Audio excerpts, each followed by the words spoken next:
If you're a top African player playing for a top African team, you need an Afcon on your CV. So there are many things you can do that to win it for Nigeria as well. Of course, yes, absolutely. He needs to. He has to. Rashidi Yekini won an Afcon. If Osimhen make Osimhen score 200 goals, if you do not win the Afcon, Rashidi Yekini is still the greatest striker Nigeria has ever produced. Before Messi won the Copa America and the World Cup, you have said that Maradona was Yes, better than yes. If you don't create that memory, that is what stays with the people. He won the title with Napoli. Yeah. Nigerians are not going to remember that. We are not from Napoli. You don't concern us. Those moments are vital to how the player will be appraised going forward. Yeah. He just does not have that, and that is why this Afcon is vitally important for him. If you all is because we're boring fake. It's fake. No. Give me 5 million. You understand? Life is. You know, the guys are like characters in a film. It's like a weekly TV show. I think the camaraderie between the guys, myself, Ini, IBK, Wale, of course, as well as Rufai, creates an interesting dynamic that I think the viewers certainly relate to. CHP over the years has been a necessity, still is a necessity, at a time where everything feels fast and regurgitated. Our cultural space was craving realness, heritage, and intention, and that is why I'm able to be myself on the podcast. Oh yeah, now predict that now. I've seen games like these. We've been able to move with clarity to deliver something with restraint, depth, and timeless wit. And in many ways, we've been able to reset the standard to show what is possible from an African cultural and storytelling perspective. In the first half, I don't know the game that you watched, but in that first half, the team that looked like they were going to score the most was us. For us, it's not punditry, it's artistry. There's a self-awareness to what we're doing. For us, we're driving our cultural nuances in every single conversation, and I think that's what we keep trying to do. THP at Season 6 is a proof that when your product is sharp and your values are intact and your timing is intentional, you have a chance of building something that is authentic. We're playing a different game, not one based on virality or chasing the algorithm, but one built on value. We're not looking to scale at all costs. We're building substance, and we want that to scale over time. After 6 solid years with the guys, I realized that we are not just a sports show that's entertaining, but an entertainment show that truly knows sport. I'm sure you know that already. He just needs more oil. I will collect on 70,000. I said, this guy, he would never make it. But all of this means nothing if no one is ready to receive it. And that's where you, the viewers, come in. Thank you for allowing us to play our position and allowing our work to speak for itself.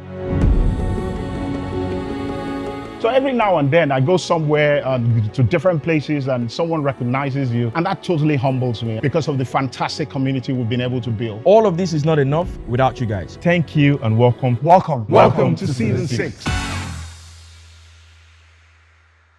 Hello, everybody. Welcome along to our Hindsight Podcast Studios. I am UV Inso Ndwunofud, the metronome. It gives me great pleasure to be in the festive company of 3 of Nigeria's leading podcasters, at least according to Spotify Raps. Starting off with, on Monday, Lachlan Rufai, IBK Sports, and one of Nigeria's leading wordsmith. He's a serial author. He's the winner of multiple Writers' Awards, the esoteric Mr. Solace Chuku. Gentlemen, it's good to have everyone on this podcast. That's a very Gentlemen, that's a very brilliant. It is. What an intro. It is a very brilliant. It's a real pleasure. Right, to that's everybody. A good one. That's a good one. Look, I saw Jide come to last week. I had to come back with a bang. So, my jaw under the line. that's the implication of being a hip hop head. Yeah. That's the implication. Because you got the song together. You're like, there's an on-set battle going on. This guy that's taking verse 1. I'm going on verse 2. Can't beat me on my own stuff. Yeah, so they don't say he has killed me on my song. Nah, at all. But it was great to see Jide here. Shout out to Jide. Shout out to George. And, it was a good one. It was a good one, yeah. It was a good one. Yeah, I heard I wasn't around last week. You were running your mouth. Yeah. And we had to bring in Rufai to check IBK. Yeah, he's stupid man. IBK, the goalie man of the match out now. Baba, so all the people when they watch this podcast, the things when they go up for their head, they say one guy say, Rufai now with the much needed rest. He was almost suspended from the last game. Bro, that episode was chaos. When I see the snippet, I say, ha. I say, small show when they try. I be Osimhen they craze. I say, ha. I say, ah. Hey, I beg go. Hey. That podcast. I said, please, oh. That is too funny. I call Wale immediately. I said, Wale, of all the intros you could pick, this one. And Wale, see, I said, let me tell you something there. Wale, see, if you know, say, if you don't feel fight, if you don't get backing, you don't know people for government. Wale is the least person to enter trouble with. As in, don't work with him, because now the one way go cause the biggest trouble. Now him Wale go put out. You understand? He say, I call her. He say, but that's his POV. I say, nonsense. You speak so POV. Not English. They just teach you this one for film school, bro. No. You know, but I loved it. It was really good. And it's a pleasure to. I feel like, of course, you know, next week is Christmas, so it's a nice way to ease into the festive cheer. And you know, we've got Solace here as well today for what is a very remarkable episode, I imagine, because you know, Solace is off the back of his first book launch, right? It's called Elusive, and we're gonna. I mean, we should put that together for that because you know. I personally think that, you know, we don't do enough with our history. We don't do enough, you know, as trying to center our history. Yeah. And other people tell our stories. And I think you know about that, especially with, you know, now, you know, Hollywood are making some Nollywood stories and not making it the right way. So it's important to be a part of that. So we'll talk about that in just a little bit. But IBK, congrats. I was in your house last weekend. It was really nice to, you know, visit. And we had a good time. IBK hosted me for the entire day, and it was, you know, it was fresh. You know, bought me food, all that stuff. Nice stuff. You know, IBK is chilling. IBK is, I don't know how to explain it, but IBK is our friend. See, you know, every time IBK comes to this show, see this morning he has done it too. Say, man, I need bar, man. And so he say, Baba, that's a natural. That's a general human problem. We all need money. Every time IBK comes to this show, say, IBK go speak like, say, I see Komo house this morning. Now the last clothes, the only clothes we get. Now you wear nothing. Now this one are the last clothes. Meanwhile, I just did my house. See the big thing where you buy for your house. I just did my house. I come back to my phone. I see missed call. IBK call me on video. I say it's not normal. IBK your week call me on video call. It must be something. It was unboxing that TV. You understand? And I called him back. Remember, I called him back. I said, you be there. I said, it cannot be that IBK will not wake up and call me on your video call. You get why IBK was showing me he was using style to also show me.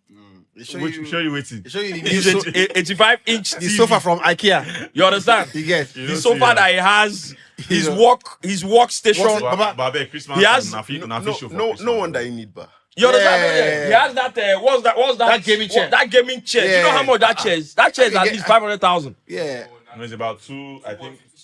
That means you don't buy them too. Brother. What's that thing they said? What's that thing they said? Or this agenda cannot be created or destroyed. It can either be transformed from one. Allow my agenda now. You get. He said, you dey search here. You know, I was thinking about the episode today, and I wanted to ask because you know, Solace is an author, is a wordsmith, and you know, every time they use the figure of speech, you know, the elephant in the room, right? And I saw a meme that said, you know, maybe the elephant doesn't want to be addressed and would, you know, we should respect, you know, their boundaries, you know. And someone says, so why is it in the room? You know? Exactly. Why is it in the room? Why is it in the room? You know, all this is elephant, no big patch. All this is, they have to watch. You see that Ali Baba joke where he say MC go events where big men, government officials or something, he go say, he want to introduce the patron, like the main person. He says, so, let's hear from the horse's mouth. They say, please bring security and take that idiot.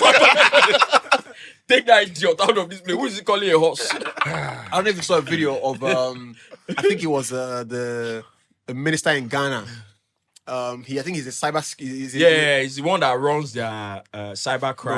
So articulate, like you've seen the way the guy was speaking, like so articulate. You could tell this guy was like, like you'll be proud that that's your government official, right? And of course, you know, it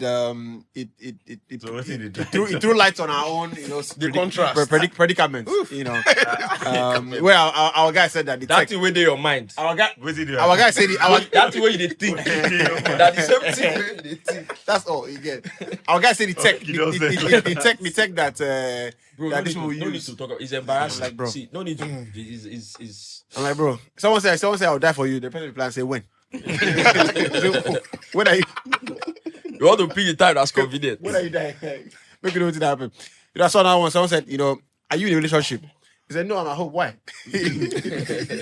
Guy, did you see? You know, I'm at home. Why? Back when they said there was an issue between David and Tiwa Savage. I don't know, it had something to do with their kids. And then there was an interview. I saw that, yeah. Yeah, and then there was an interview when David went to. So I said, David, like, you know, David, I'm talking about David. Yeah. And then David had an interview on. Yeah, moving up in the world. So first name basis and all that. Allowed now, guys. Then David had an interview at Breakfast Club where they asked him about it. I was like, that's my sister, you know, I love her. Yeah. Then Tiwa went to the same show. Yeah. And then Tiwa now properly broke down what happened. Somebody in the comments said, please, you went to the whole thing. Somebody in the comments said, I beg, all this is that, but make Whiskey come talk in part of the story. I'm like, bro, what's it concern Whiskey? No, they get video there now. Bro, the way Nigerians on social media, bro, it's crazy, man. We're stupid, man. I saw a meme. Someone said, I love you. The person replied, said thank you. So the person replied again and said I was expecting a better reply. The person replied and said, thank you so much. Like, oh, that has to be a better reply, right? So this is actually like stupid questions, you know, edition of like the meme watch, right? Someone said, hey baby, when I think of you, I can't breathe. The person replied and said that's asthma. You go need the laugh. That's asthma, you know. You need to get checked. You know, someone said I remember one time a guy I didn't like, right?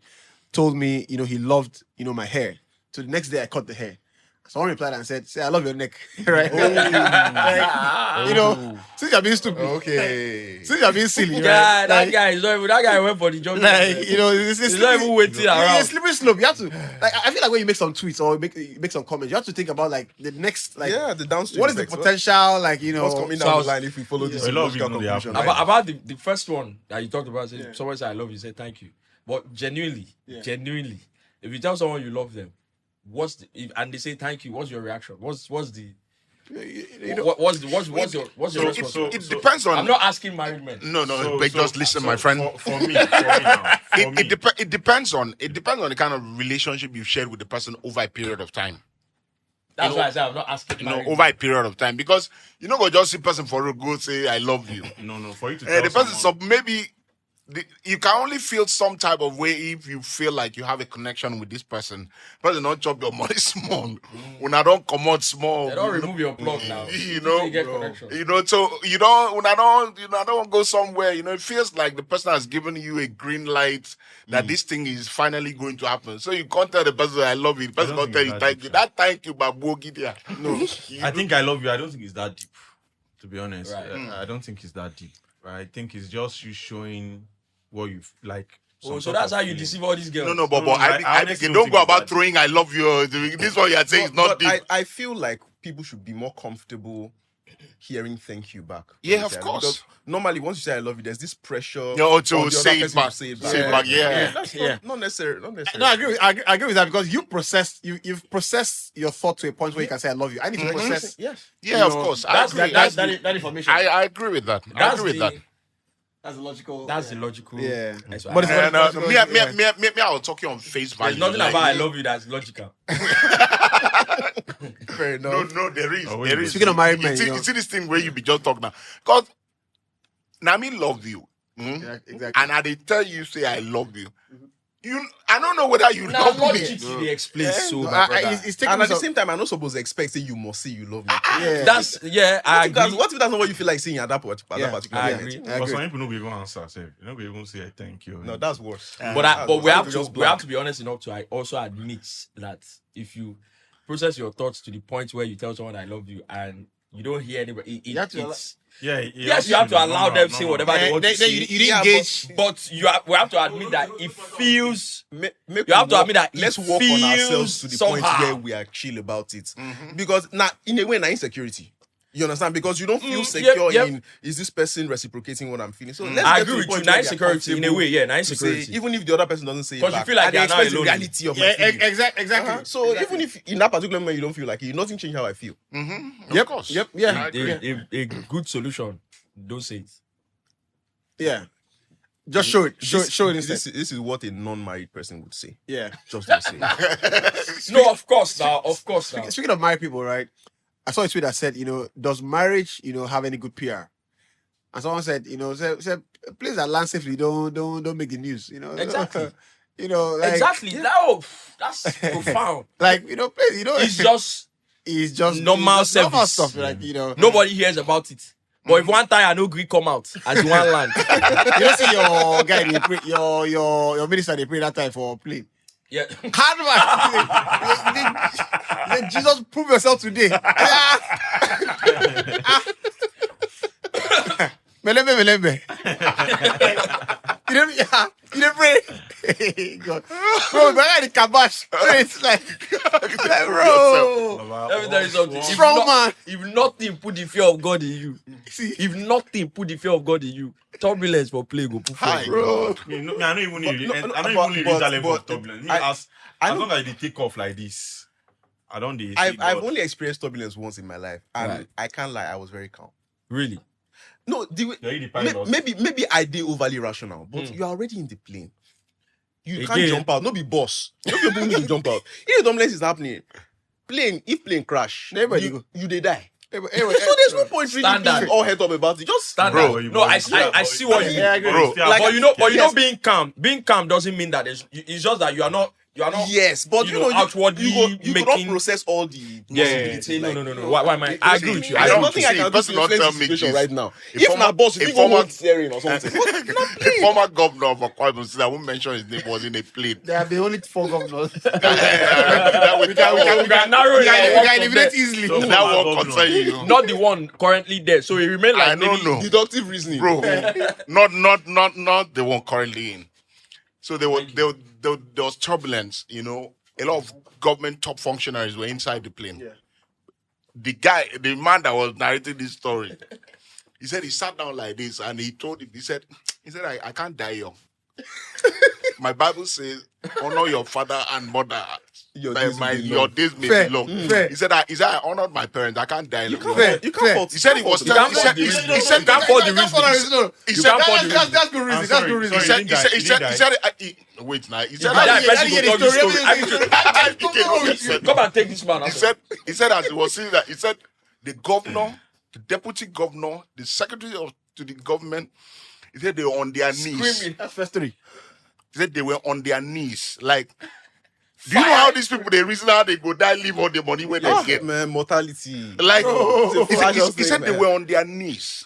They were almost crying, God, please, don't let this thing happen. Hi. He said he was sitting down like this. He said in his heart, he was like, no, I can't die. I honored my parents. That's a very good one. That's a very good one. That's hard. That's a very good one. He said I can't die young. I like it. He said, I can't die young. I know. Sorry, let me say something. So I think that spirituality works a lot. Of course. If you don't want to agree, I think that it has happened with me. And I remember when my mom was sick.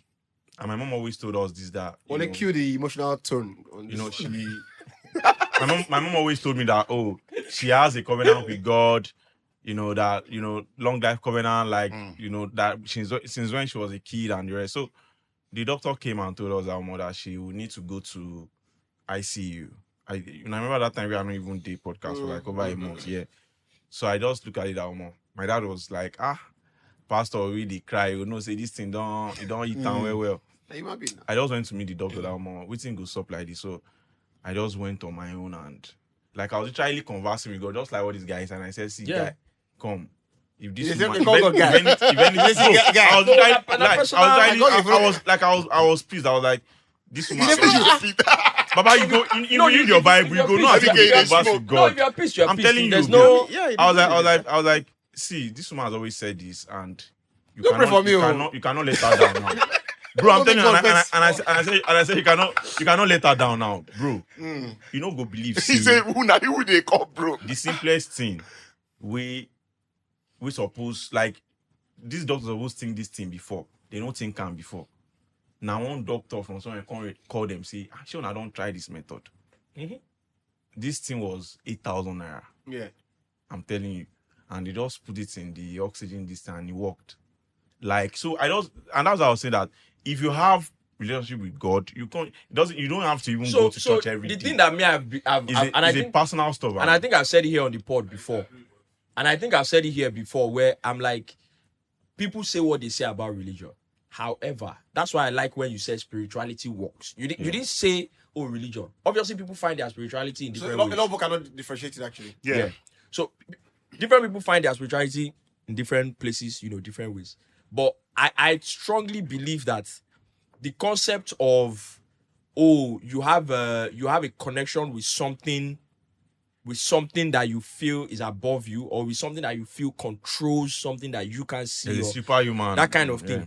There is a place that you enter in terms of how that thing then manifests, like the way you explained it. Oh, somebody didn't even think about this thing, and then someone else now says, let's go in the real sense of it. People can say, oh, now because that other doctor, sabi waiting. But you have to understand that there's something that has happened there where someone has now if you try this thing now, that's remembrance. That's what we are talking about. That's the concept of speak to God, the solution. So I always say that whatever lens you view. I was listening to I think it was an SEC track. It's Ladipo on the track as well, and he said Olodumare was using the different ways of going. It was like whatever lens you comprehend, you can comprehend the greater power from. Exactly. Like, what I call it universe, whatever lens you comprehend it from, you get. There is that, right? And for me, I think the most important thing is to have, again, spirituality is the most important thing is to have that understanding of the personal, interface. Relationship. Because in the end, what is yours, right? What is clear to you might not be clear to me. That's why I don't necessarily like organized religion. Because then everybody's like, oh, this is how it must be done. Yeah. Can we take one more perspective here? No, right, okay. Of course. Okay, so I'm going to ask a question that why are people scared of dying? Okay, so it sounds kind of rhetorical, but here's my thinking. Right. Here's my thinking. So we're all here, whether you believe in a creator or a divine being, we're all here and we have no idea how we got here. Apart from the fact that our parents did what they did, right? So we're all here for some reason, by some design or lack thereof. And if we say, and I have a problem with some people who they say they are religious or spiritual, but they don't go the whole way with it. So if you say you are here and you say you are here by the grace of a higher power, in other words, you have no real control, right? Your being draws from that essence. If that being decides to call you home, why do you have a problem with it? I see what you mean. So the question is, why are people afraid? Why are people afraid of dying? So, I don't really now. Okay, let me finish that thought. So some people might say, okay, think about your family, think about your children. Okay, that's fair enough. I can understand that on a human level. Emotionally, you want to be there for. But if this is why I say you go the whole way with it. If you say you are a spiritual person, part of one of the tenets of that is God is the one who provides for me. So if you get strapped in that mindset of thinking, how is my family going to do? What you are saying indirectly is, me they provide. 100. So are you being sincere right now? 100. Or are you not? I totally understand what you like. 100. Spot on. So that's it's like a tether level of thought where your mind is like you're going into you have decompressed, like you've got, how like there's a level of consciousness, right? Yeah. Then you have to to achieve that understanding. Senior man, just sorry. I was gonna. Okay. So I think my brain no reach. For me, from a personal point of view, I can say, okay, from my deduction, this is why possibly people are afraid to die. Then me personally as well, and I've always believed this for a while. I don't, as a person, I don't think I'm afraid of. Oh, if I'm gonna go now, I'm fine. There was a time I was telling someone that I personally think that from where I was coming from up until this point, I think I have done well to say, to finally say the goodbye. people that brought me can say, we're proud of you. I've done well. Yeah. So if I'm going to go, I'm good. However, the personal point of view where I realize that, okay, one of the, if the only thing that I can have in my mind is, no, afraid of this thing, is the effects it has on your other people who love you. Which is, you are still right in the sense that, it is God that provides. God is going to strengthen them. However, there is the human level of say, because I've been alive when we've lost multiple loved ones. And I know the effects. Right. So me as a person, I'm also in the space where I'm like, I know my mother, for example. I know the effect of that. So that's the only thing that, if that can constitute fear of dying, for me personally. However, if you look, my deduction from other people, it could also be, okay, on a human level, from the point they've given birth to you, you started doing things in life, you have all these things in your mind where you think that, okay, if I'm able to achieve this, achieve this. Unfulfilledness. Like, you get that feeling of, I'm not fulfilled yet. So the question then is, if you look at unfulfillment as, there's a hypothetical level of potential you were supposed to attain. The question then is, who sets the goals? So because, it's different from people to people. So now we all have plans. We all have things that we think we are supposed to do. Yes. But if we say that there is a higher power or intelligence, who is the one who pilots everything? So that means they have said, you have done all I want to do. So why are we not comfortable in that to just say, okay, that's super. No, it's an airtight. It's an airtight argument. Like the argument is prepared from the beginning. You can't walk in like you come back, you arrive at the same point. My only fear of death, and I'll say it is not the pain of that death, is the fact that I'm thinking, will I be all alone? Like, where in one space, like say, only me could just do that space. That's a very human. That's a very human. Happen. Say, we don't want. Nobody wants. Nobody knows what. Say where I go day, where only me. Which goes back to the point that Solace made. If you believe CDC, tell you say heaven. But however, also, why you don't believe heaven? This is where you have to understand the reason that when they tell you have a personal relationship with God, a pastor said something I'll never forget. He said, the reason he said the reason we don't see God the way the people in the Bible saw God is because we actually do not believe in God the way we say we do. That is the point I was making. Is that we actually do not. We think we do. The Bible says, he said, look at the grass. He said Solomon in all his beauty was not arrayed like that. Was not as beautiful as those grass. Who made that grass look like that? Yeah. He said, worry for nothing. Think about nothing. Steady up. Worry nothing. Steady up. But as human beings, he said the reason we do not see God. Closing very soon. He said the reason we do not see God is because we see ourselves more than we see God. So we want to make a deal happen. Right on, so Pastor. we think that if we call somebody, if we call the person and convince the person can give us the deal. Yeah. But we actually forget that it is God that had the heart of that person is in God's hand. Yeah. We don't go to God first. We call the person. He said that's why we don't see God. That's why humans think that they fear God, they know God, but actually they don't.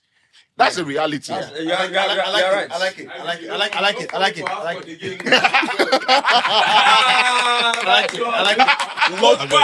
Logical conclusion.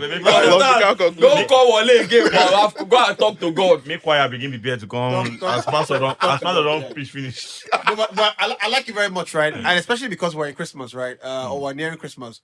I don't think there could be any better block of conversation you can have to more or less edify that season. So yeah, it's really good. So Solace, are you good? Welcome to the show. Thank you. It is good to see you. Shout out to Biola, because I follow her as well. And the family. It's funny because Good. yeah, Biola is literally, I mean, she is, there are people, in niche spaces. Yeah, Biola is like, I don't know anybody in this country that Does follows tennis. Yeah. Like Biola does. She's I don't know Not anybody. only does it, she loves it. And she doesn't do. I do tennis on a Recreational, casual level. Casual level. I know the new kid on the block. I know Sina. So when the guys come up to the top, I know the guys at the top. But she knows the people who are just making their debut. She knows the people who are coming after. So it's incredible. This American, what's his name? He's dating a footballer, a female. He's dating a footballer. His name just skipped my head now. He's dating an American footballer. No, like a soccer player. Right. Dating a soccer player. He's a tennis guy. I follow tennis a lot. I really enjoy tennis. Like, I used to follow tennis from a distance, but I now actively follow tennis. Like, I really enjoy. Grand Slam final, you will see my timeline. I'm going to be there. See, I'm not even talking Grand Slam. But like the week to week. The week to week, like the way I follow football. Like that you understand? Yeah. Same thing with boxing. I mean, boxing appears more on my timeline because I do a bit of recreational boxing as well. So yeah, it appears on my timeline because I like algorithm tailors to you. But tennis. In the tell you go outside. I call it recreational boxing. Baba, Make we go outside just now. Camera there. Make you show this guy. you be go beat you like recreational boxing. It's either you are underplaying what you are doing. It's not recreational. No, you can't. There's a saying. They say you don't play boxing. Yeah. So if you are boxing, you are boxing. But you are boxing. So You don't play. tread lightly. You don't say that. Tread lightly. Tread lightly, bro. I remember the guy's name, Ben Shelton. I believe the way you fit test your this thing. No, I don't do him now. No, you know the funny thing about boxing, right? I started doing boxing not because of the fighting, but because I wanted to be able to rewire my nervous system, so to speak, and fire up. So I realized I was going to skip one day, and I realized I couldn't skip anymore, right? So I wanted to, okay, cool. My guy told me, simple, do a left, right, do a left, right, like the boxing moves, slip. And I was thinking about it too much, and I was like, if you box, right, those things will become second nature to you. memory. Like, muscle memory. So I was like, oh, I need to do it. So yeah, that was basically it. But let's start the podcast today, right? And when we have Solace, it is important to start off with, Afcon. And I think that, on the eve of Afcon, which is pretty much where we are, you think about all the potentialities that could happen, going to the tournament. But, now we need to speak about, finites and, Super Eagles, of course, are there. You have, Cameroon, you have all the big countries there. What is it about? I'm going to start with you, Sole. What is it about this Afcon that, from you are a writer and you cover this thing in more extensively than us. What is the thing about this Afcon that gives you any excitement? Because it's smack down in the middle, of Christmas. Yep. It's competing with attention with the festive cheer. Of course, the Premier League fixtures are there, La Liga and all that kind of stuff. So in many ways, it's novel, in its timing. What makes it different? Like you said, the timing of it is very weird, very unusual. We've never had an Afcon at this time of year, and that already makes it very unique. We are finally hosting in Morocco. This is not the first time Morocco should have hosted the Afcon. In 2015, they said Ebola or whatever, and they pulled out because, all of that nonsense. But now we're finally getting to go to Morocco. We are, apart from the timing, there's the reality of it, which is the facilities are going to be great. Yeah. This is possibly going to be the AFCON with the best stadiums, camps, absolutely, everything, because Morocco are going all out. Yeah. So I think that is going to give the visual spectacle is going to be top. We don't know about the atmosphere in the stadiums, but we'll see once the tournament actually kicks off. But beyond those two, they're really, personally, I'm not that crazy about this AFCON. The timing is just too weird. I think we're going to end up in this situation where this AFCON is like a thing unto itself, where it's kind of like a bottle AFCON. You say but, when the AFCON moved from even years to odd years in 2013 is still a weird AFCON in a way, even though Nigeria won. Yeah. We still kind of look at like, because Zambia won in 2012 with their great story, and then there was another one the following year. So it just seemed kind of weird. I think with time, we're going to look at this AFCON in that way. Like, that was a weird AFCON that happened in December. And it just seems to me like everything is set up for the host nation to win. That's the way I see this AFCON. So because of that, I'm a little bit... when you say that, what does that mean? I just think everything we've talked about, they are the hosts. They've invested a lot of money. Politically, their power within CAF is extremely high at the moment. They've been hosting a lot of teams during qualifiers. So yes, a lot of CAF tournaments. So if you want to go conspiracy theory, you could say, okay, they have access to a lot of footage, maybe of teams training, that can help with their preparation. Morocco are genuinely one of the top teams in Africa as well. The weather is going to be in their favor. Literally, the only thing that is going against them is the fact that their star player is injured. Yes, that's the only thing. But if you ask Morocco to script an AFCON to win, they would not have scripted better than this. Right. I like it. For me, I always think that I get really excited about AFCON because of one reason. When we go to the Euros in like the European Championship, you can sit down and say, these 4 teams, one of them will win this Euros. If it's not Spain, it's England. If it's not England, it's France. like you can sit down and do that. Yeah, Germany, in Africa, you can't try that. I always think that you can't try that. You can say, this team will be in the last 4 and they get knocked out in the first round. That's there is that, yes. That's what excites me about AFCON. I always feel that there's that potential that one team will come and, throw everyone off guard. One team that no one expected. That's the beauty of African football for me, that you can get on the pitch and you say, I play at Real Madrid and somebody plays at Ashanti Kotoko. And say, we're going to go toe to toe with you. That's the beautiful thing about African football. That gets me really. I remember now. Gets me really excited. Like, you are going to play. You see that thing you do in Europe? You are going to do it here. We are going to square up and play football for 95 minutes. Like, I'm not going to look at your face. After the game, I'll take your jersey. But on the pitch, that's the excitement I feel with African football. Every time we have an AFCON, that potential of someone just throwing people off guard. Comoros did it the other time. Madagascar did it the other time. Yeah. There's that feeling, Cape Verde. So that's what excites me about AFCON. So, like the last AFCON, I think that it was not camera friendly because of the weather. I think it was the last AFCON. Yes, in Ivory Coast. What do you mean not camera friendly?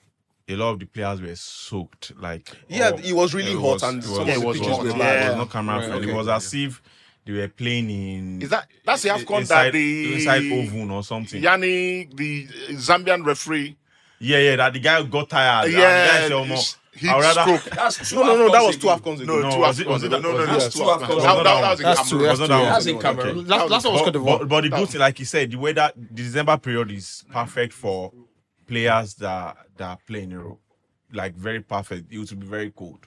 That's normal. So I think that everything is going well for Morocco, but let's not forget the fact that they are actually the best team in Africa.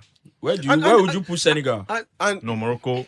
As it is, and you see, check the World Cup qualifiers, bro. You go know. What Senior Man said is exactly why I am not excited about this AFCON. Every element that makes AFCON unpredictable is not there this time around.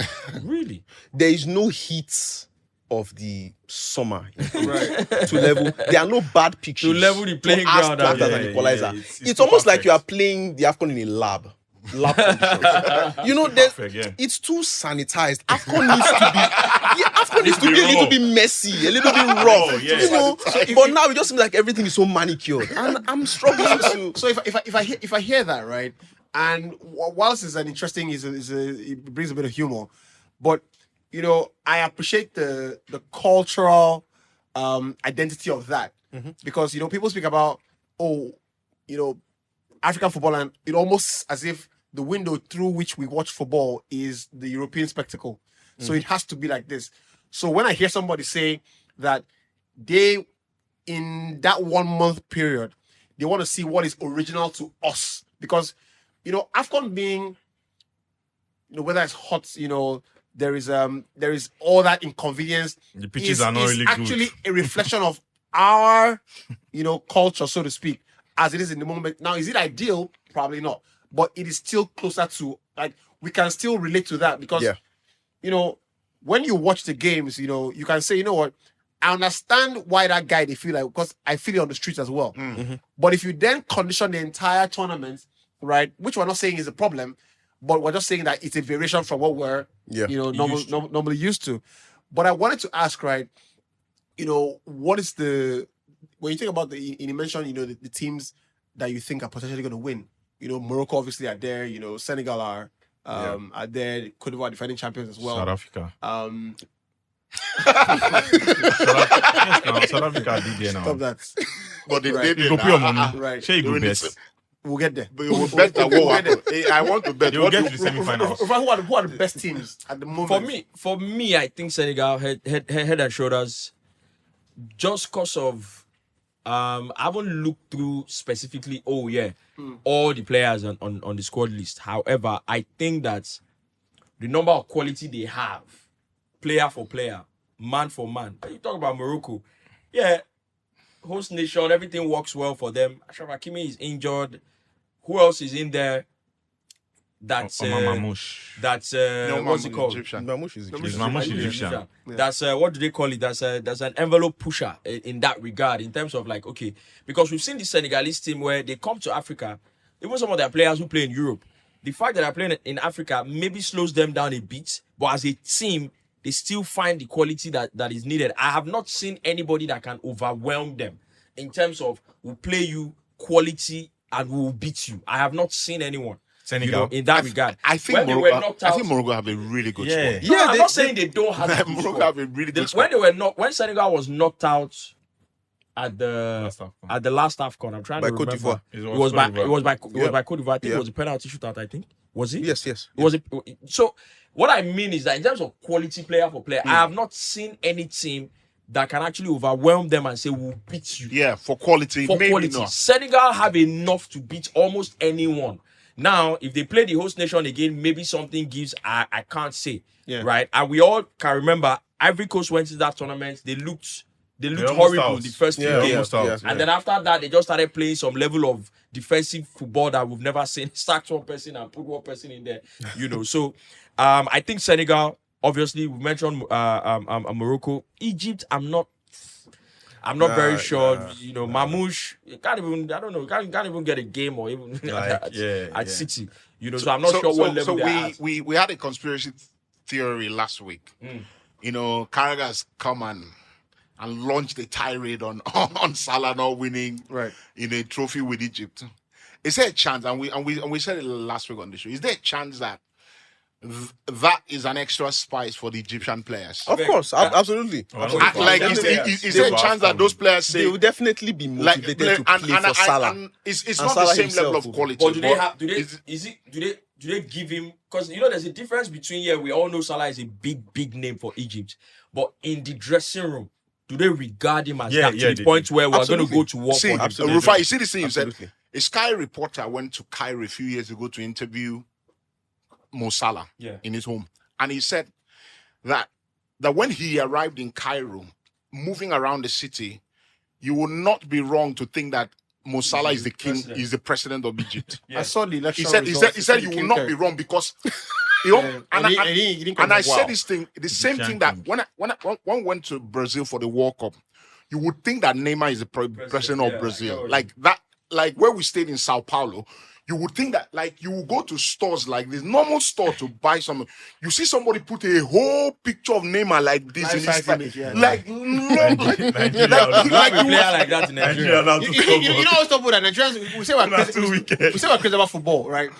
But you know, when you check it properly, right? Are you really we're crazy not that about crazy. football? Honestly, there's a bit of a reason why. It's on both ends. It's on both ends. Here is on the end of the players. So I feel like Egypt have got that extra spice, and they are going to say it's like and I compared it to last week. I compared it to what people Messi and Argentina. It felt like that Argentine squad, because when you look at that Argentine squad in isolation, it wasn't the best squad. Let's be honest. That French squad was far better than the Argentine squad.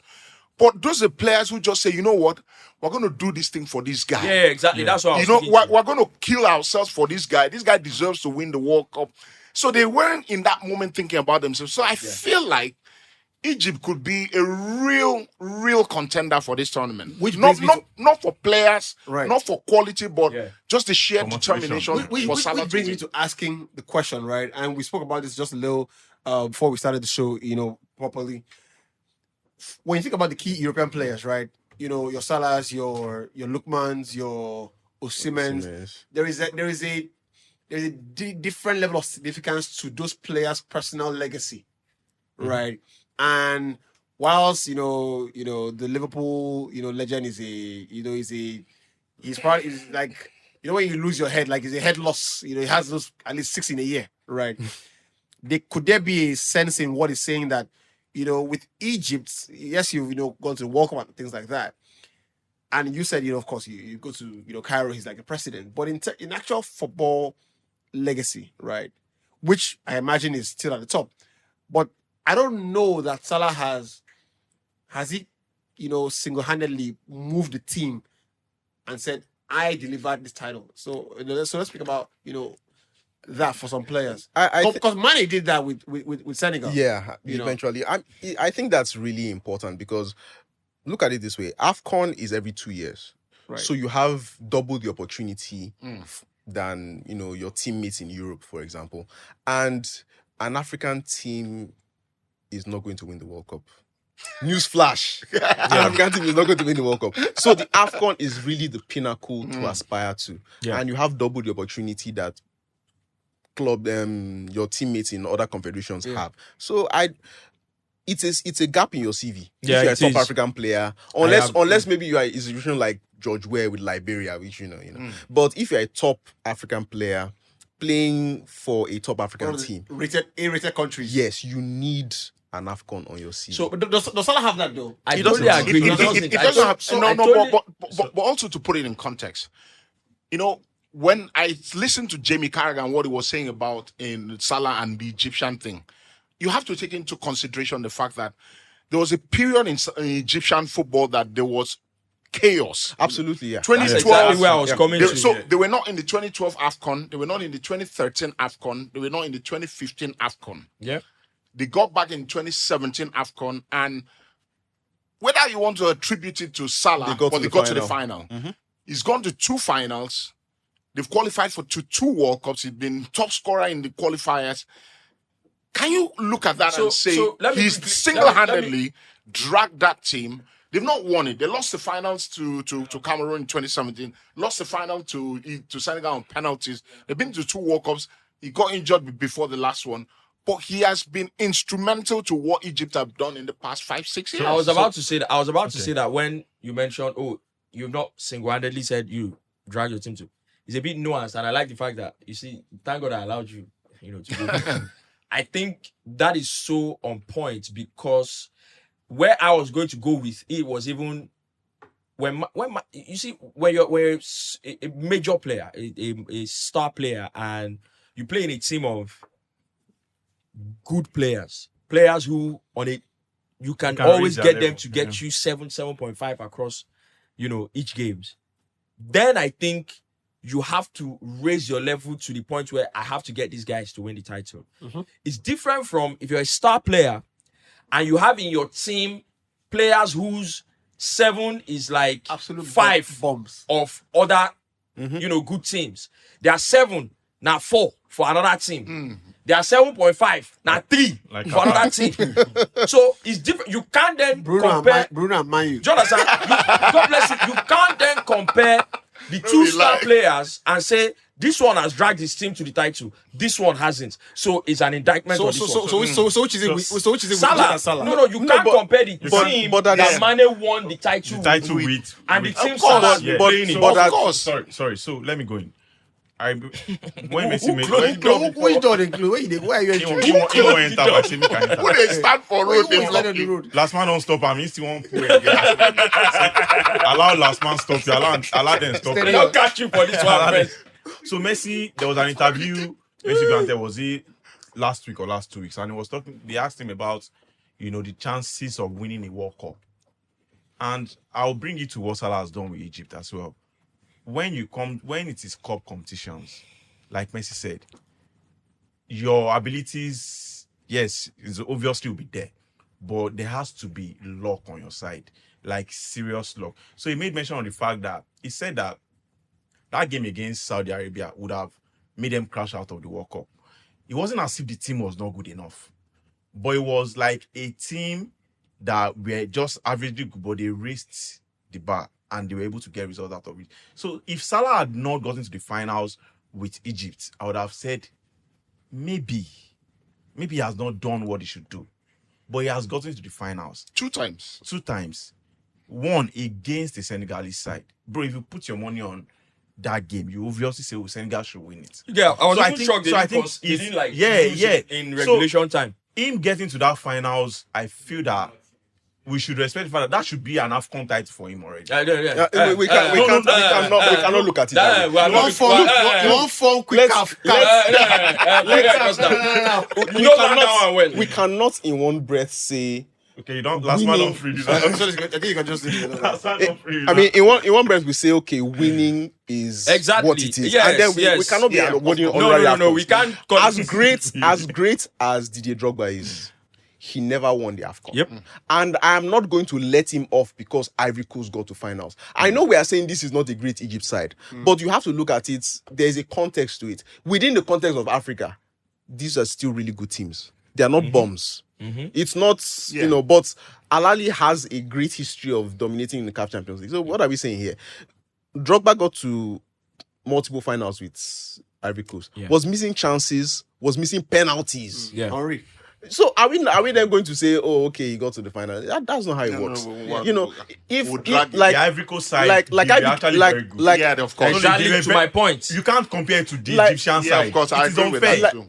I'm not comparing. The point I'm trying to make is the concept of making it a virtual. Oh, you basically won. So now. if Alan, okay, wait, I don't. You know I should do that. So if Alan gets to the final, you are still staying on with Norway is not a major brother. footballing If Alan nation. gets to the final, with Egypt Norway, is within the context of Africa, bro. My brother, if Alan gets to final with Norway, we are not going to count it as World Cup for him. Egypt is and will always be a heavyweight in African football.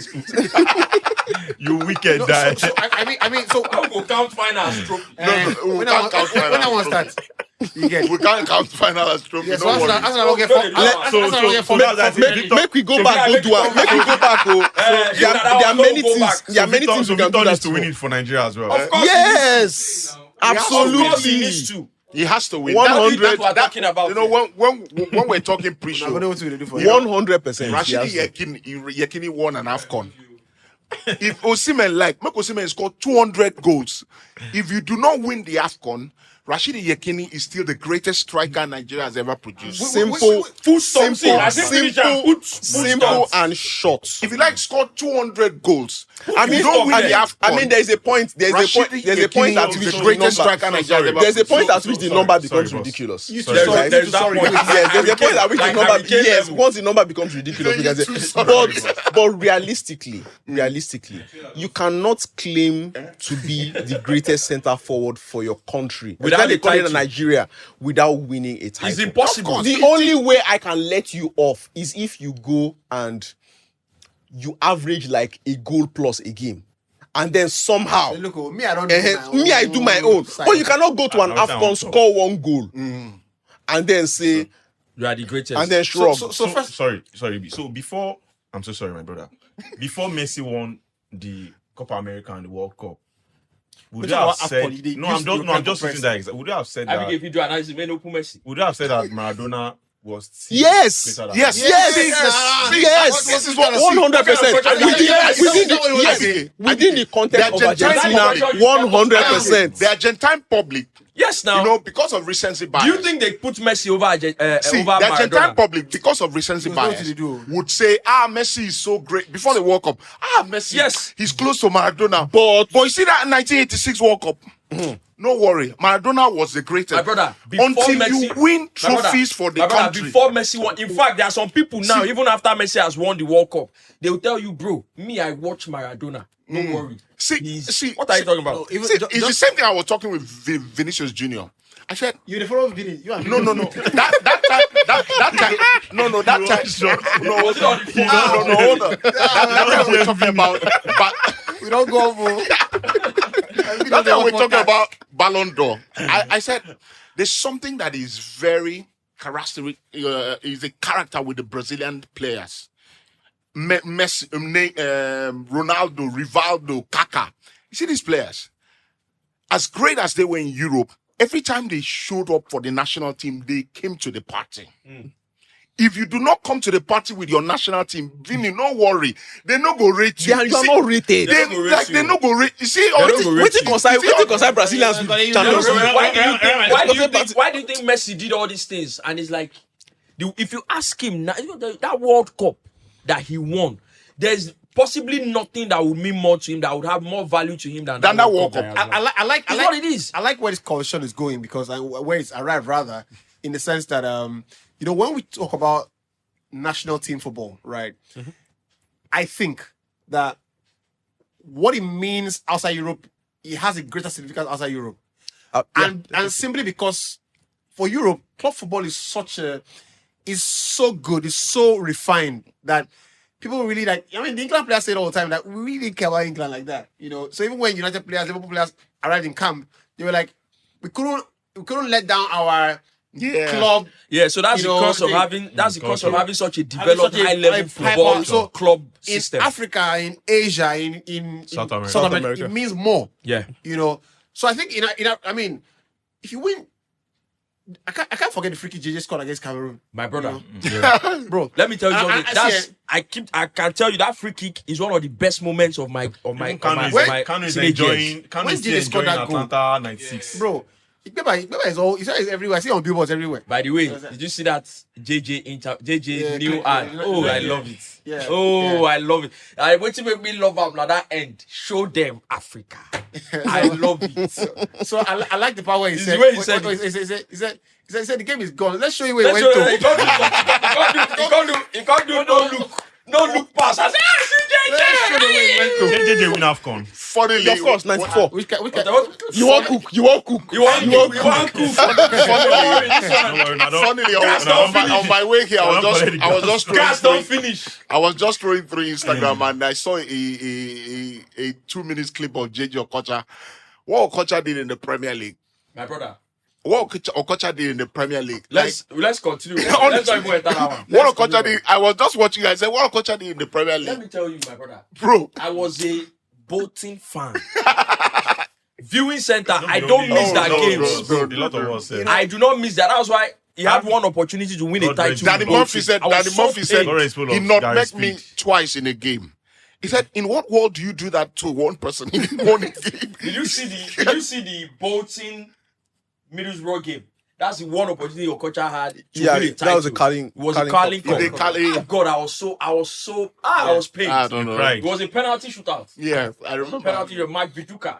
Yeah. Where my JJ were you try to put you don't think. Nah, it was crazy. I don't know, JJ, special player. But speaking of Osimhen, right?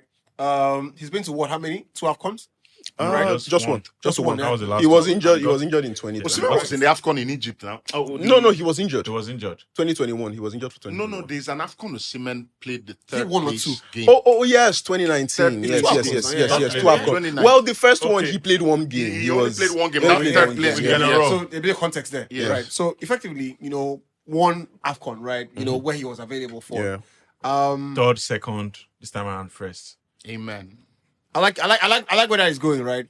But in terms of legacy, if we don't get this, if your NFF don't get the appeal, past Congo, right, then he probably doesn't play World Cup in his career. Probably, you never know. He could have an interesting DNA and play till 40. But no, he's just 26. And the next World Cup is in 4 years. Yeah, sir. Hi. And it will just He's in 4 years from 2026. 4 years, bro. He'll be 30. So they said we get small hope now. 30 going on 31. And Still for a young. player whose game is based on physicality, there's definitely going to be in football terms, that's not very young. What are you talking about? I be getting said we get small hope now. you get. Please keep it going. Keep I have never seen a country so shameless like ours. I have never seen a country so shameless like ours. You couldn't beat us on the field. You see that statement? You don't want to win off the field. I have never seen a country so shameless like our country. The World Cup is not meant for on the field. I posted it on Facebook yesterday. I said, how do you people get so excited? If you falsify document, you falsify. No, but wait now. I don't have a problem. See, Rufai, let me tell you my mind. I'm a Nigerian. I'm patriotic. I want to see Nigeria at the World Cup. Honestly, as a football fan, it goes sweet me make we day World Cup. It would be nice. But it is shameless that you play group stage, they give you group, make you qualify, you don't qualify. They can still do small Ojoro, give you players, you still don't qualify. You can't find. They say small thing there, and you people are excited, like you publicly say, there's hope. Oh. You people are shameless. I've never said this before. It's shamelessness. Why I probably don't want him to go to the World Cup, right? Well, Nigeria go to the World Cup. That's Giacogo give, right? Cost us, and if I know about this, at least $50,000. God. No. This was I'm not even playing. Right? You know, I say me and Rufai. You know. I know. We come out. 24,000. No. Close to 50K. We're gonna get 24K easily, right? But the entire thing was even a lot more than 50K. But like personally, we lose. So there's that, right? So since then, I've given up on them, right? And where are we with that? If he doesn't win it, right? And I think that you cannot name two strikers in the world that are better than Osimhen. Yeah, right. At the moment, how long does that momentary appraisal last for in a career? Because you think about the great players, right? Yekini has been, gone for a bit, right? But you see those moments in time. It's almost like you go there, you lock. You know how people on the beach side, all those ghosts, you have the padlock, they lock it in, and everybody that comes there for eternity sees them. How long does that, what we know about Osimhen now, how long does it last for? Because he is genuinely a world-class player. I have to. So is it fair to bring an entire career, right, and the significance of that, and he's won in Napoli as well, don't forget that. Yeah. The relevance of that to one Afcon, tournament. So the idea is not about just winning one Afcon tournament. And that's where I think maybe Osimhen and his advisors, if I can use it that way, maybe might have gotten decisions in terms of his career wrong with the move he has made to Turkey. And we've talked about it before. My brother, make your money, live your life. Don't have any problem with that. However, for this particular conversation, in terms of how long does that legacy now last, I think that he has not had the opportunity or the luck to create a substantial memory in the Super Eagles jersey. That has not happened. And he has to be able to sit down with his people and go, if that has not happened, that's what I mean by maybe they made a mistake in terms of where he has gone with his club career. Because with where we are, I said it at the start of the show, I think we've been horrible for the last 5 years as a footballing country. I don't see that changing anytime soon. Even if we win this Afcon, we're still, at the last Afcon, we're horrible to watch. We're going to be horrible to watch this Afcon, even if we win it. I don't see that changing. If we win the Afcon and he basically carries us to the title that memory has happened. Everything we are talking about Looks now, like Sunday Umba. everything we are talking about now. I Do you understand? just like you cannot forget You think you understand? It's the memory, it's the feeling. Everything we are talking about now. JJ Okocha, people say he hasn't won, he didn't go to this club, but you can never forget that feeling. That's why he's still able to do this advert. That's why they still call him. Come to Paris, come to Fenerbahce, come to this, come to Netherlands. It's the feeling. If you don't create that memory, that is what stays with the people. That memory, every time that's what they gets see passed down. that's what they pass like down. it's all about moments. People remember moments. Yeah. People don't remember the day-to-day. The day-to-day, you score goal moments. today, you score. I mean, no. We have a lot of players who would be remembered a lot more fondly if they had those moments. Yeah. Look at Ikechukwu Uche. Everybody loves Ikechukwu Uche. Yeah. But he did not have a single tournament. Yeah. With Nigeria, Everybody where loves he did him. well. Everybody loves him, but he does not have that. Everybody The same loves thing with Ikechukwu Obafemi Uche. Martins. But that's true. Obafemi Martins' claim to fame till tomorrow is PlayStation. Till now, it's PlayStation. Yeah. Because there was nothing in It's a the tournament that memory, you it's could the look at feeling. and say, Yakubu, same thing. Yakubu scored almost 100 goals at the Premier League, in the Premier League. Yep. But if you come to the national team, what is the defining one for Yakubu? He's missing a chance at the World Cup. Yeah. There is no tournament you can look at for Nigeria and say, oh, Yakubu dominated this tournament. So Osimhen's problem now is that without that, he runs the risk of, even if the numbers take him above Yekini, legacy-wise, not what people will remember.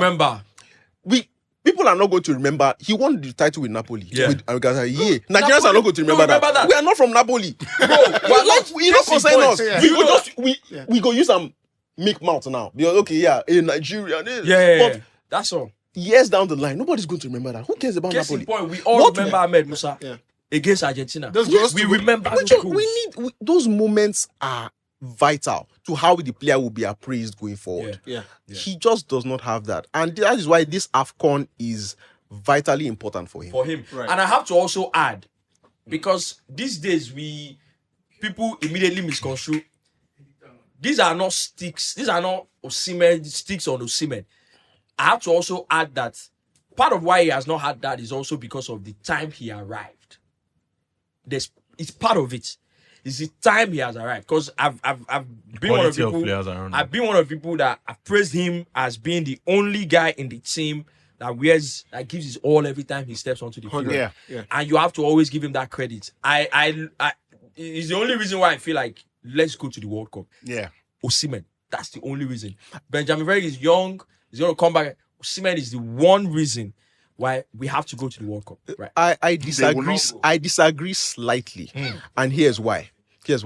Now, when we are talking about Osimhen at AFCON, right? Ideally, you want to win the AFCON, right? But Yekini won the AFCON in '94. Before '94, Yekini was already iconic for Nigeria.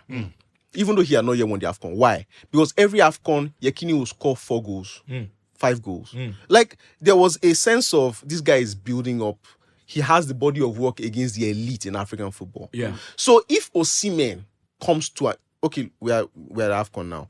I don't expect Nigeria to win this AFCON. Nigeria is a heavyweight. Tournament football is weird. Anything can happen. But I don't expect Nigeria to win. But if Osimhen comes to this AFCON and scores 6 goals, playing against some of the best African teams, even if Nigeria does not win, you will remember. A fantastic tournament. You will remember. You say that was the AFCON of Osimhen scored. Yeah, That you're was right. Osimhen's No, we used you to remember do that. it. That's the World Cup of Delima Ronaldo. Look at that was the World Cup as of an example. Diego Forlan, Look at Osaze. Klose. Look at Osaze Odemwingie. or Dewingi. Everybody remembers 2004. That was the AFCON of Osaze Odemwingie. He didn't win the AFCON. Yeah. Fact. 2004. Yes. Fact. So Against Against Tunisia. it's situational. In the case of Osimhen, football is not a one man thing, right? So you can always be let down, quote unquote, by your teammates. But you yourself, as a superstar, as one of the best strikers in the world, is exactly what why exactly have you done? Have you exhausted it to the point that we can say, okay, you have done your own. Make we hold everybody else. Exactly the reason I get really angry with our players. I say, when I see other countries play, they say, this player is a star for, say, Senegal. This guy, when they come to their country, you see them show up. Like they say, oh, this guy is Mane. Mane will show you that Mane. Our players, when they come, they look like they are just started learning football. See, let me tell you, I have never been more. That's Iwobi. See, I have never I'm been more. I'm not hitting on him, but that's Iwobi. I have never been more. I'm trying to not use the word angry or hate. I have never been more detached, critical or dislike. I've never disliked a Super Eagles team as I dislike this current one. I've never been more detached from the team, and I'm talking about. I've been detached from the Super Eagles. I don't make God give me the kind of mind where he give you be. They go play my you be no sense. When Angola stopped us from going to the World Cup, what year was that? 2006. Cerezo. I come out hand say these people.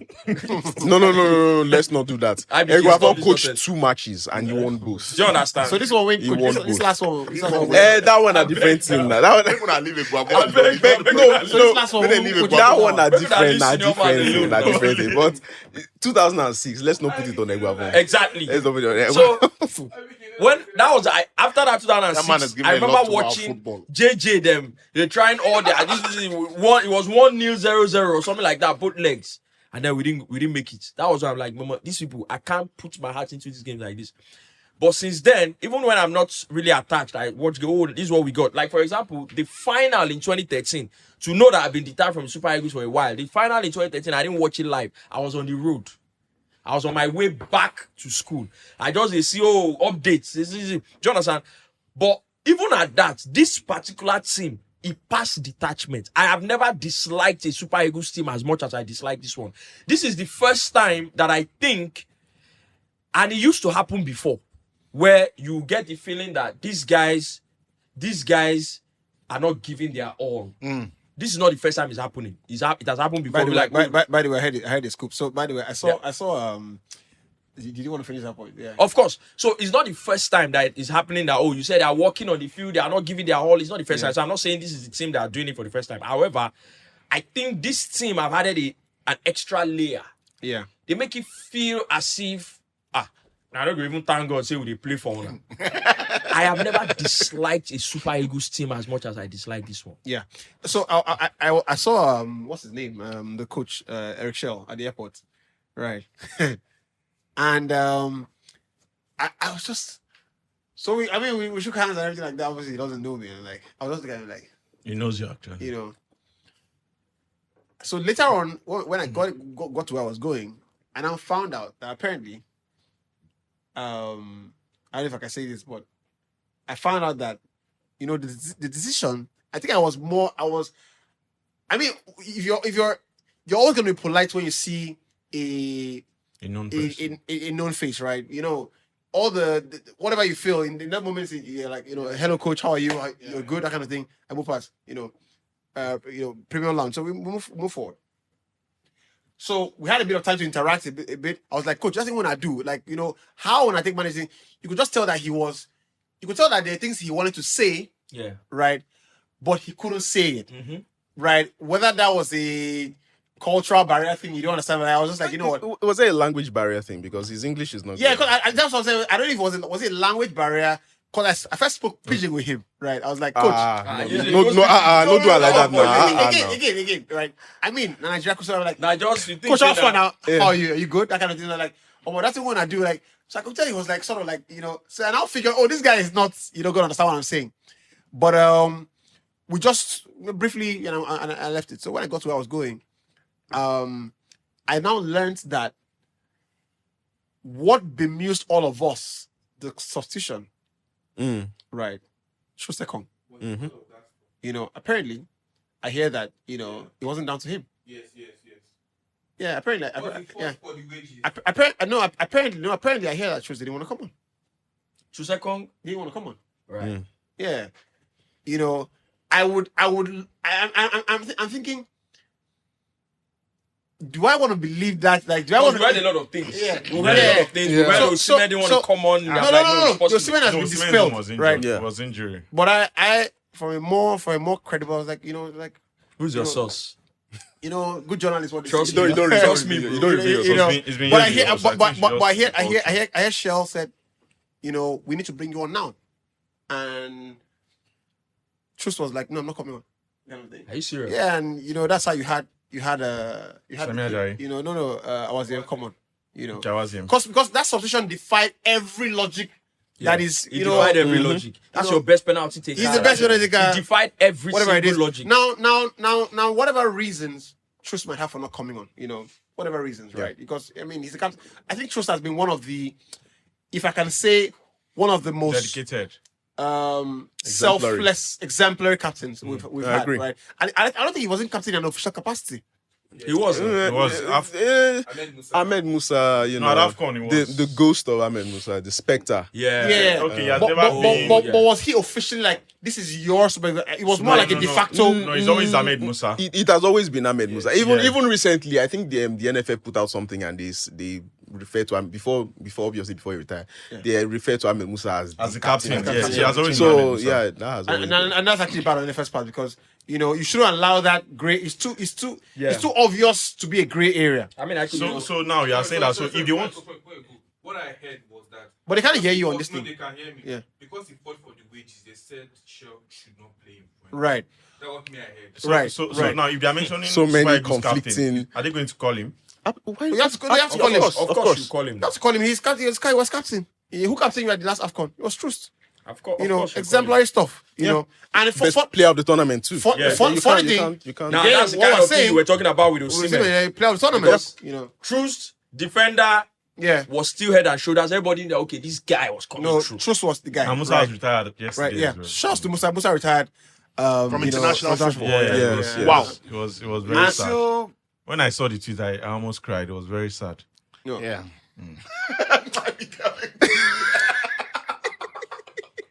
Musa should have, let's be honest here. Musa should have retired 3 years ago. No, 5. I said 5. No, 5 years ago. No, it's not. Yes. Someone that is just 20. Yes. Someone that is just 20 No, I'm not years talking old. about age. I'm talking about relevance. That was the point where Musa stopped being a regular for the national team. 2020. If you go and look at his spread of minutes. But he was still young then now. Young. First of all, young is relative. Leave this IBK. First of all, young is relative. No, I'm not. But IBK also trying to mess you up. No follow him. Better mumu like this. No follow. IBK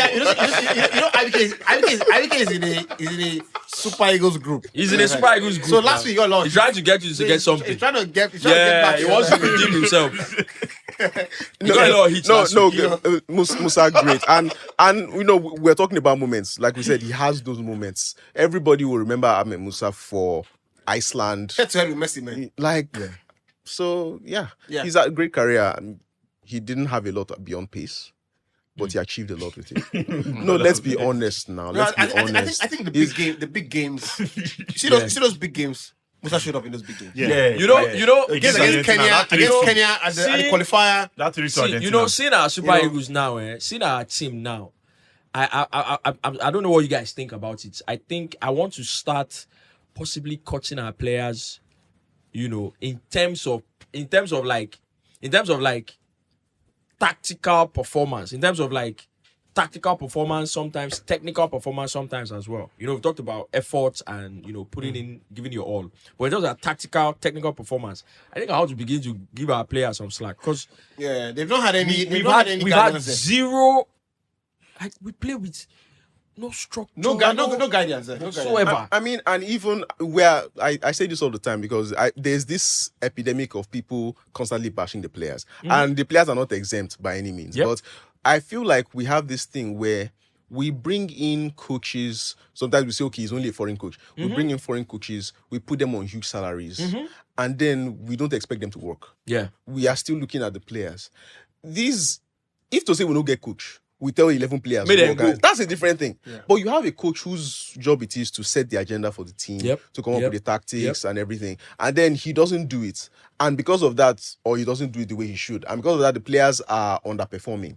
I feel like we should look there first. The coach, Even if we are talking about the issue of commitment, let's be honest here. Let's be honest. It is how you present yourself that will determine how you'll be. We have an FA who they're not serious. Yeah. Now, these players are coming from abroad. Even if they came in with the utmost seriousness in their mind, like, I want to come, I want to be good. If they come and see what obtains, they come once, twice, they will definitely lower. Yep. Yes. You can't perform it's subconscious. You just know, okay, I know. because if you even maintain that, it will get to a point where it will be like you overdo. Yes. So in a place where they don't get sense, you will get sense. Subconsciously, you will drop. So let us get to the point where our administrators are doing everything the right way. We have proper training centers. We have standards that we enforce and say, okay, this is the time when camp opens. If you don't come, you're not playing. We have all the facilities that are needed in place. We have all the right people in the right positions. Let's do that first. Let's see where, because we are saying these players are not committed. Right. These guys, they don't have to answer our call-ups. Yeah. They don't have to. Yeah. But they come here, they face all of this nonsense, they go back to their clubs, and then they come again. That's the problem I have with them. That's the problem I have with them. And I said it the last time. If the players? The players, yeah. If the administrators doing all these things doesn't sit well with you, don't wear the jersey. Wait, let me I can't blame them for that. Let me finish. That's easier said than done. The reason you wear the jersey is because it does something for you too. You need it too. So when you wear the jersey, the least you can do is show up for it. That's my point. Yeah. You wear the jersey, you come, you do it, not because, that thing, I for no one drama, or if not, be say these people need them. That's why I said they make it seem as if, we just do them because we help these people. But that's why I said this is subconscious. You see this thing with Ben White. Ben White had issues in camp with Gareth Southgate and said he doesn't want to play for England. If you see the way they look at Ben White, if they get chance, they go banish him. Say, go, you are not from England again. Because you are turning down call-ups to the national team. If players say, because of so thing that is going on with the football organization, I can't play for the national team or things change. You know how much Nigerians will turn on the player. And besides, Nigeria, say, Nigeria, I don't want to play because one administration. Players have dropped out. Our own environment is also very highly politically charged. It's not that straightforward. There's a level of activism that might work in more sanitized that wouldn't necessarily work here. You think you are doing something, but the root of the problem is far deeper. I totally agree. But it still doesn't change the fact that when you wear the jersey, you wear because it does something for you as well. The environment is not right, we agree. Sometimes it's not conscious. It's not conscious.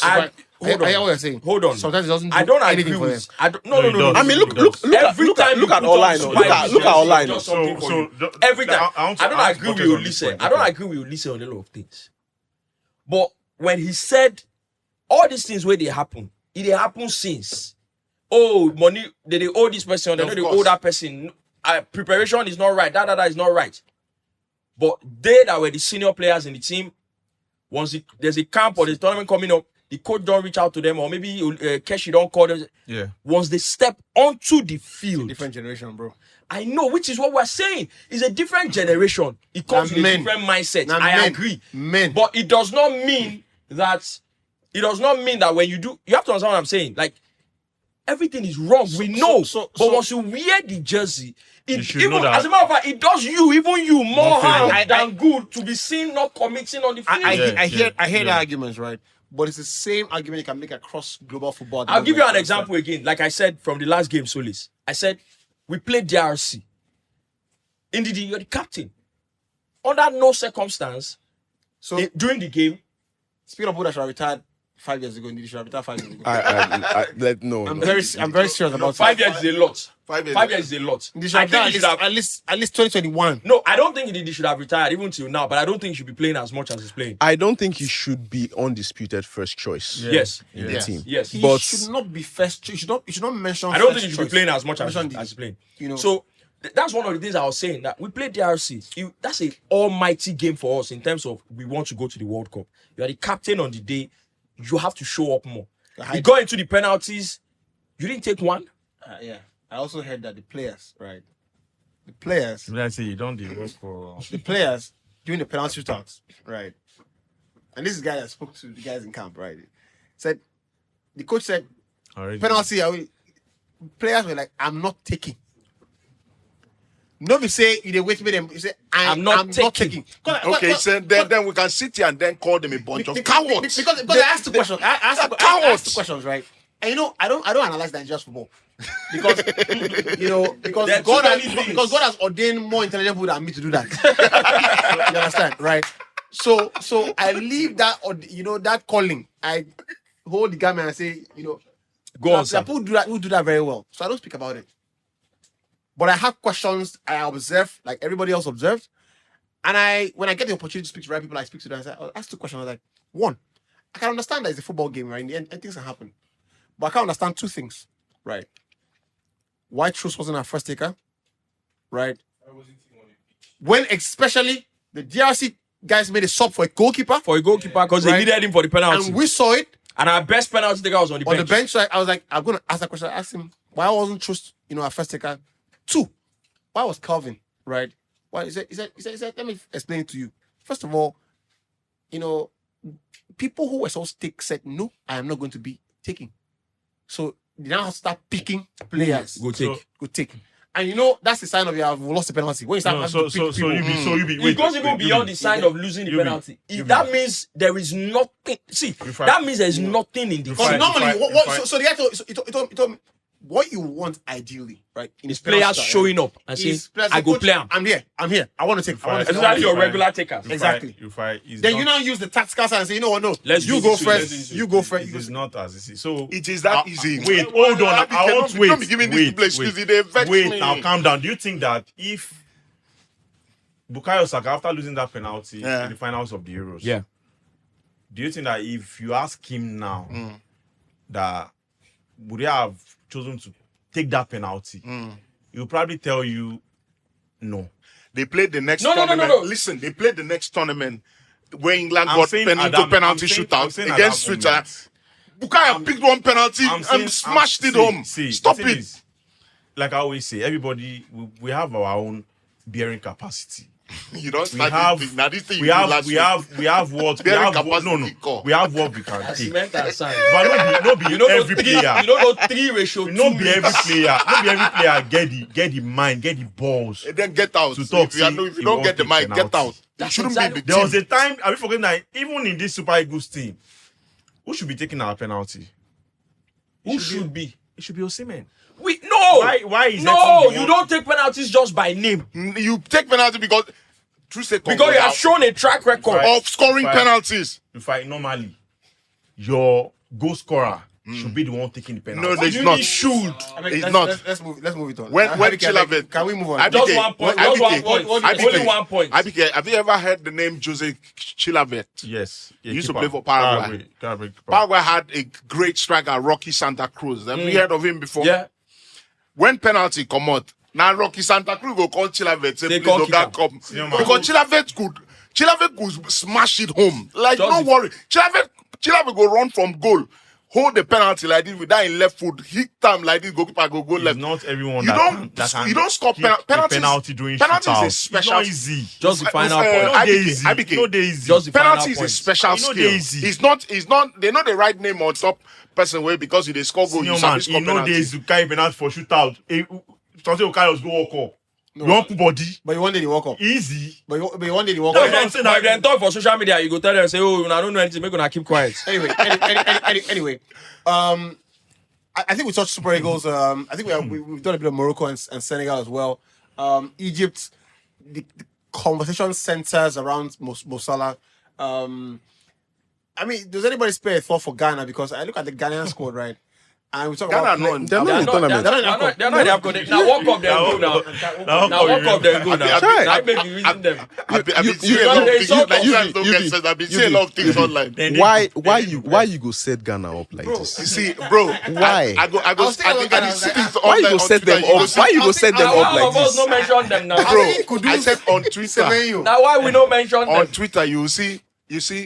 Callum Hudson-Odoi has finally gotten clearance to play for Ghana. He has been invited for the Afcon squad.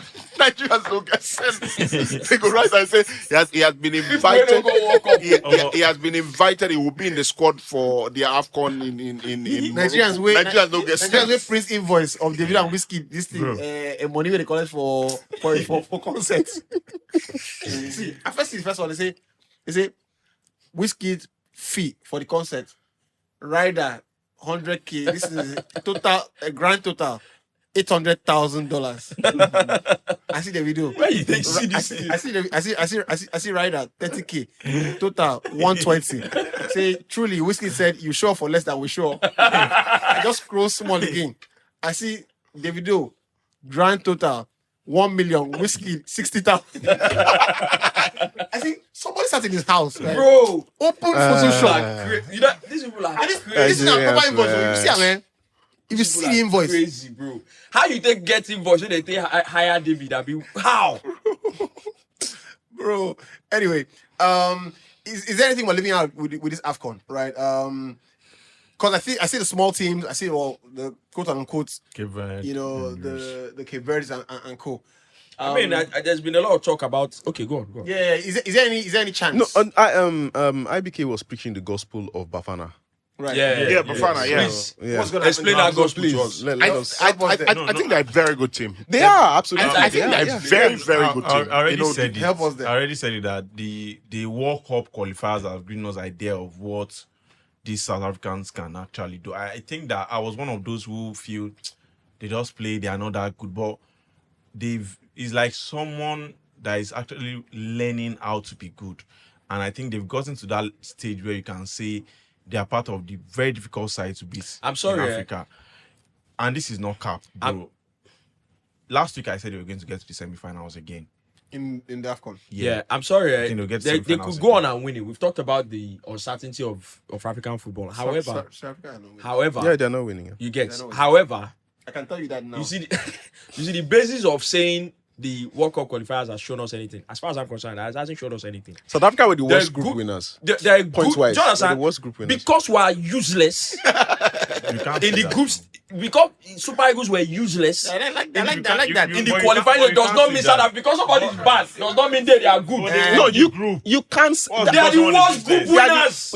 Points wise, they were the worst. They were the worst Baba, group winners. Baba. The worst team to Because qualify. we were useless doesn't mean they are now But good. you know that our group was actually very tough. How? What? Lesotho, Zimbabwe.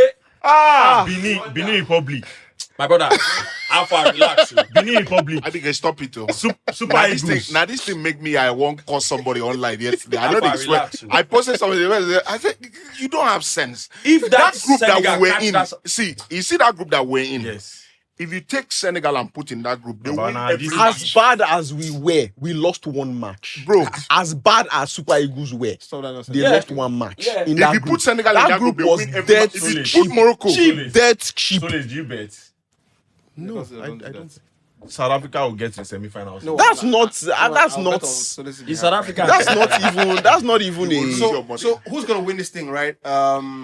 Solace obviously thinks Morocco. I is vote Morocco. sure to win it. If they don't win it, it will be the worst bottle job, as far as I'm concerned. Almost up there with Cote d'Ivoire not winning it in their. Drogba and Yes, Co. with Drogba. As far as I'm concerned. IBK who's gonna win it? South Africa. No, he said semi-final for them. Soup is between two nations, Nigeria Pick and one. Morocco. Pick one. Between pick one. Nigeria and Morocco. So I mean, yeah, Super Eagles guys, so Morocco, so Nigeria for sure. No, it's actually Morocco. Bonus go reach you. Bonus go reach your eyes. Okay, so you don't really believe in Nigeria. So you don't really believe in Nigeria. You know what bonus? This group where you did, they go Bonus, remove they will you. remove me. Go back, Wale, man, you don't put this one out too. Bonus got reach your eyes. You're always good. I mean, he called the last Afcon, right? But it was under pressure, so he said He Nigeria. changed it. Yeah, he called the last Afcon in the final. So I think Egypt will win it.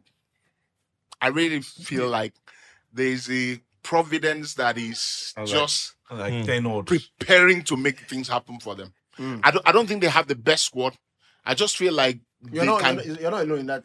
It would be very poetic for them to win it after everything that you know, has happened, yeah. I just get that sneaky feeling that it might be Egypt. No, if Egypt, if they go on and win it, I'm saying if now maybe most, I'm gonna go on an all-out media attack on Karaga. All out, shamelessly. He doesn't need it. You know how Baba, talking about me. Shamelessly. If this ain't no get shame, he go see who no get shame. no, what happened is You can't shame the shameless. You know, say normally there's a mixed zone, right? Once Salah they come, you get journalists go prepare saying, say, I get one thing I want to tell now. The main press conference, my manager they will leave out. Let's wait for Salah here. Yes, but Salah get my for that teacher.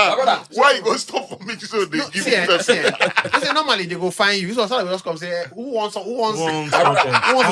we win this AFCON, I go do am to the point we reach stadium, one play my Karaga is there. I go meet, I go touch him.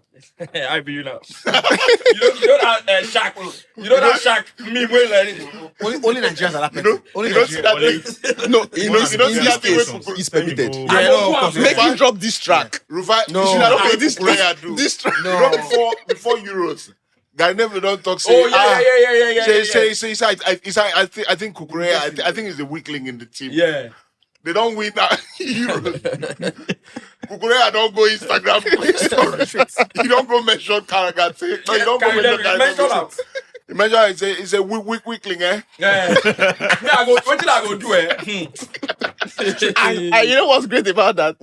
Now assist winner for final. Mic drop. It's crazy. Mic drop, man. Crazy. Look, where is the baller in that tournament? Yeah. He says he's a weakling. So I think I like the fact that obviously you've gone with the story Morocco, around Egypt, Nigeria, and No, Baba, na Morocco. You don't go stand one place. I'm going to go Senegal. last Just week, Morocco, I talk. the squad quality I talked about. Okay. I'm going to stick with Senegal. quality of the team. Yeah, Senegal.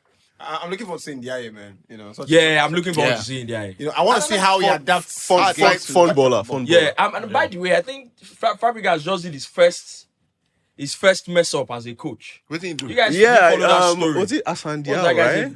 Diao. Yeah. Said the guy was injured. He just came back from injury. Obviously, everybody knew that this guy's off to the Afcon. And then you played the guy. The guy got injured. And then right after you're saying, because we pay his salary, I felt it's right. Yeah, that was messed Yeah, up. I think that people don't realize what subtle prejudice is. Yeah, Right. they don't. And, People don't. and Privileged people don't realize it when it pops out, even when they're not thinking about it, or they're not thinking about it's a deep-seated prejudice in there. Just like all club. So when he makes, I'm sure when he sees the backlash, he'll be like, "What did I really say that was?" But actually, all the while you have maybe looked at this. Yeah, what's What's this tournament you're going for in December? That kind of thing. And I feel it's a shame because this is where I think that the big organizations like FIFA Pro, maybe don't. That's why there's like a ruse when they say FIFA Pro the players. This is where you should actually show up and stick up for the player. Let's see, at least the merits of the conversation. Don't worry. Right. I'll leave for team of the year with you. Yeah, if team of the year, see people come out, they go do one thing. Anyway, that's that. By the way, Fabregas is cooking. That's my next manager. Okay. I like what he's doing at Como. Relax. I like what he's doing. Speaking of African football, I think it's important to center Solace at this point in time. First of all, a round of applause for Solace's new book, Elusive. Yep. It dropped last week, no? It dropped. Was it last week? No, on Monday. Monday actually. Yeah. And I think that the big question I wanna ask, and the book is pretty much about Eyimba's run to the title, the back-to-back titles in the 03-04 season. And for a guy who's I imagine that you're my peer, I don't think you're 50, right? I imagine that we're contemporaries. Yes. How have you arrived at to write a book? You need a lot of great perspective, right? And not just the one you Google, but you have to have seen most of it or experienced it either through maybe your parents or whatever it is, or you're telling your version of events from how you experienced it, right? How have you arrived at a book like that? Because I was thinking we've been talking for the last 2 months there about this book, and you're writing. And I deliberately did not ask what book you were writing because I wanted to see the book you were writing. So when I saw it was about Eyimba, I was like, why has Solace picked that? Well, okay, let's start from the beginning. First of all, writing a book in the first place. I think we talked about this in the intro. We sort of touched on it. It's a very unusual very unusual thing. Like you say, we don't really document our stories like we should. And that was just, there was a gap there that I thought that we needed to fill. I've told this story, but for much of my career, I've been talking to the older guys in the industry and asking them, guys, let's have some books here, because I've always loved reading books. And then when I came into the sports media space, I've been reading Jonathan Wilson books, all of these guys. And I'm like, where's the equivalent of all of that in Nigeria? And it just doesn't exist. So I was on the case of a lot of our older colleagues. And I'm like, okay, guys, where are your books? Let's put something down. And I understand there are a lot of challenges with publishing in Nigeria. That is a whole other conversation that, we will get to that. But you owe it to the next generation. You owe them this. Let's have the benefit of your knowledge and your expertise as media practitioners. Write books about stuff. And, people didn't really respond the way that I expected. Those who did ended up writing stuff like memoirs. And memoirs are cool, but I always say this, journalists we're not celebrities. Yeah. Nobody really cares. You are a journalist, your job is to inform the public. Your life is not important. You are not a politician, you are not a musician, you're not. Why are you writing a memoir? You're a sports star. Why are you writing a memoir? Nobody wants to read that. Tell us about something topical that happened. Break it down for us. How did this come to be? You have Raphael Honigstein writing Das Reboot, which is the whole story of how Germany transformed their football. Why can't we have that in Nigeria? You lived through some of these things. So, like I said, the response was not great. And then I've just figured, if you want to get something done, you do it yourself. So, okay, let's write a book then. Even though, like you said, we are all contemporaries here. I'm not but somebody has to do it, right? So why Enyimba? I worked with Enyimba for a little bit in 2017 and 2018. What capacity? I was a press officer. So it sort of introduced me to the club, and there were still a lot of people who were active in 2003 and 2004 who were still there at the time. So that whole institutional knowledge, talking to these guys, and the greatness of what they achieved then, it's still lingered in the club, even though they didn't really build on it. Yeah. There's this memory, people talking about it in really reverent tones and everything. And so when I left the job, at that moment, I wasn't thinking about doing a book. But then years down the line, when I decided I wanted to do a book, okay, so what do I do a book about? I wanted to do a book about something completely different. But then I started trying to do research for it, and I realized, doing research is really hard. So I'm like, okay, let me pivot. And okay, what's the next best thing? Okay, Enyimba did something really cool in the mid-2000s, and nobody has said anything about it. How about we do that then? So I started rehashing some of the conversations I had with these guys back then. I'm like, this would make for a really good book.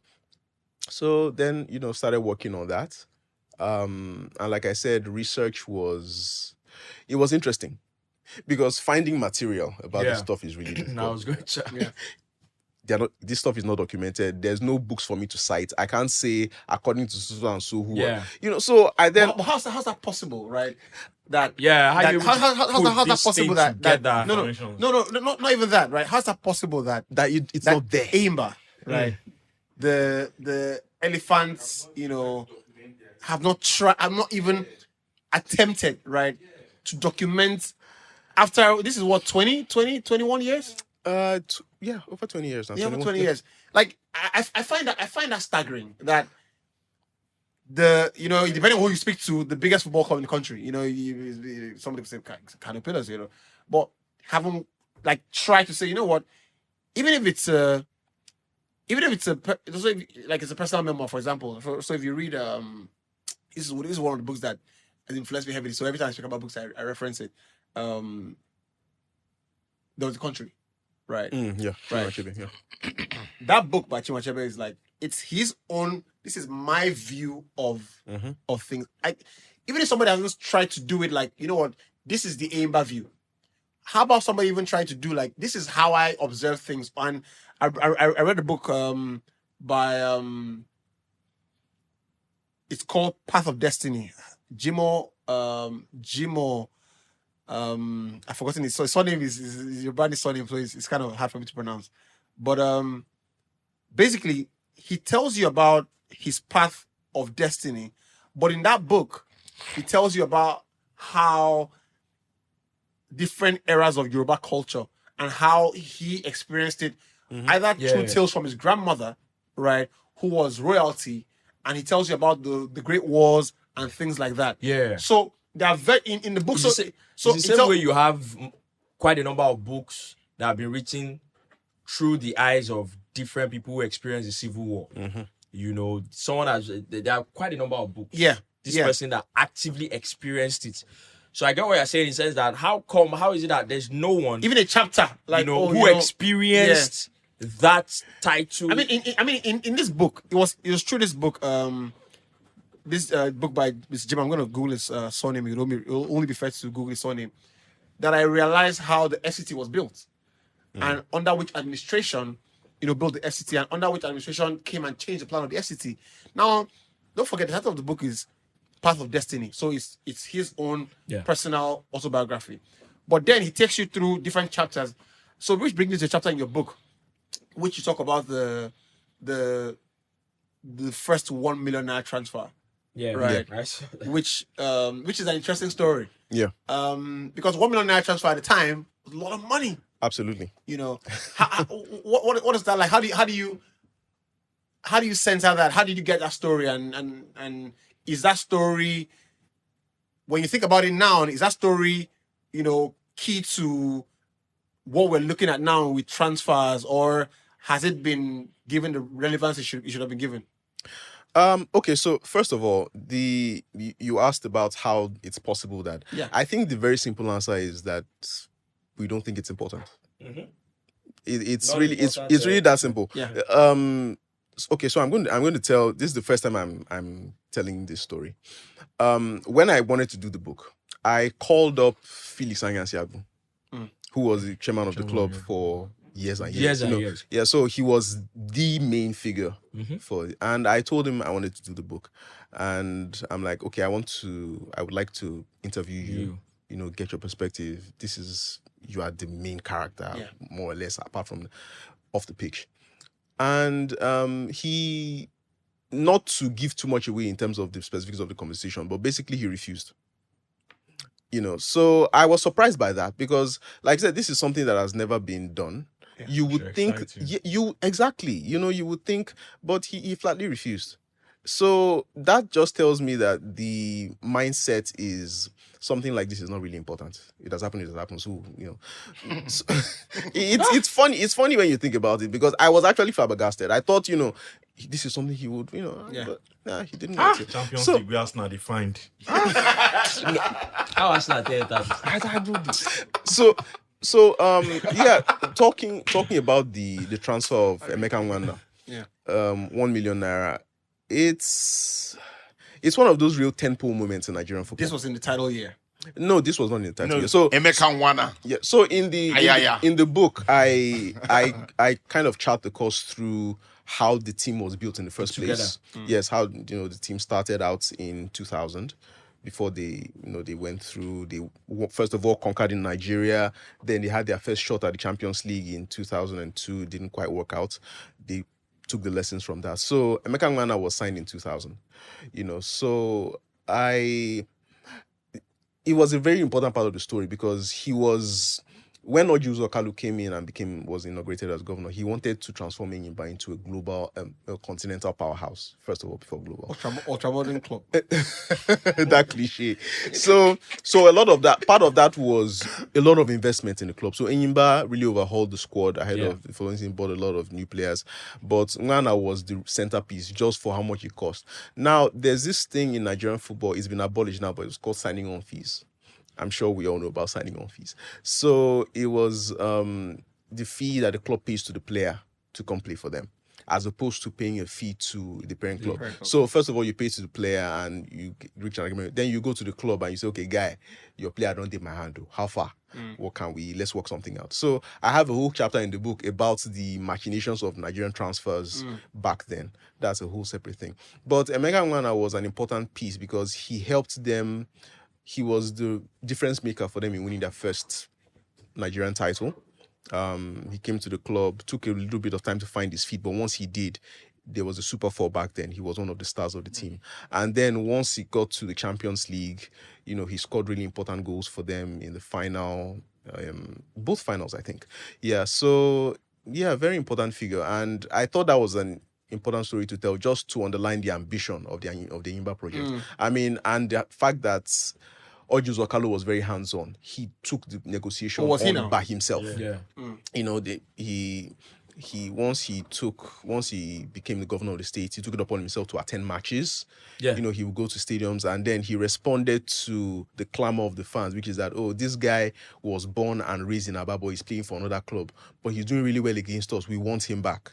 And he was enough of a populist to understand that, oh, this is going to make people really happy, so I'm going to negotiate with him one-on-one. So it's just the audacity of that, and also the player himself for standing up. That tells you the mindset of the team as a whole, knowing that, you know, this is what I'm worth, this is what I want to be paid. Two more questions from me, right?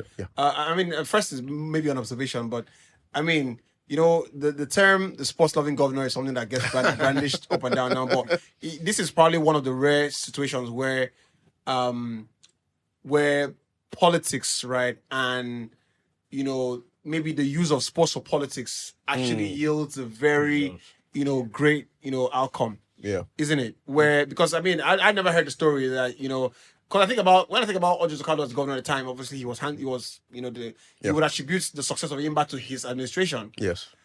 But I would naturally think about it from a cynical perspective, and I'm being very honest. Like, you know what, like, I mean, nobody him play in the end, you know. In the end, it's his job to, if the club is owned by the state, then it is only right that the state funds the club. You know, so that's not something that I should, you know, clap for you for. But when I hear a story like this, that tells me about a guy who's not just who's going the extra mile. You know, to make sure that, you know, this is important. But the second thing is I think I forgot my question, but I wanted to ask about Vincent Eyema. Like, you know, where is he in this book, in this story? Because when I think about the local players, right, and the ones that have eventually made it to Europe and made it to Super Eagles, there is a lot of his timeline that is still tied back to Eyimba.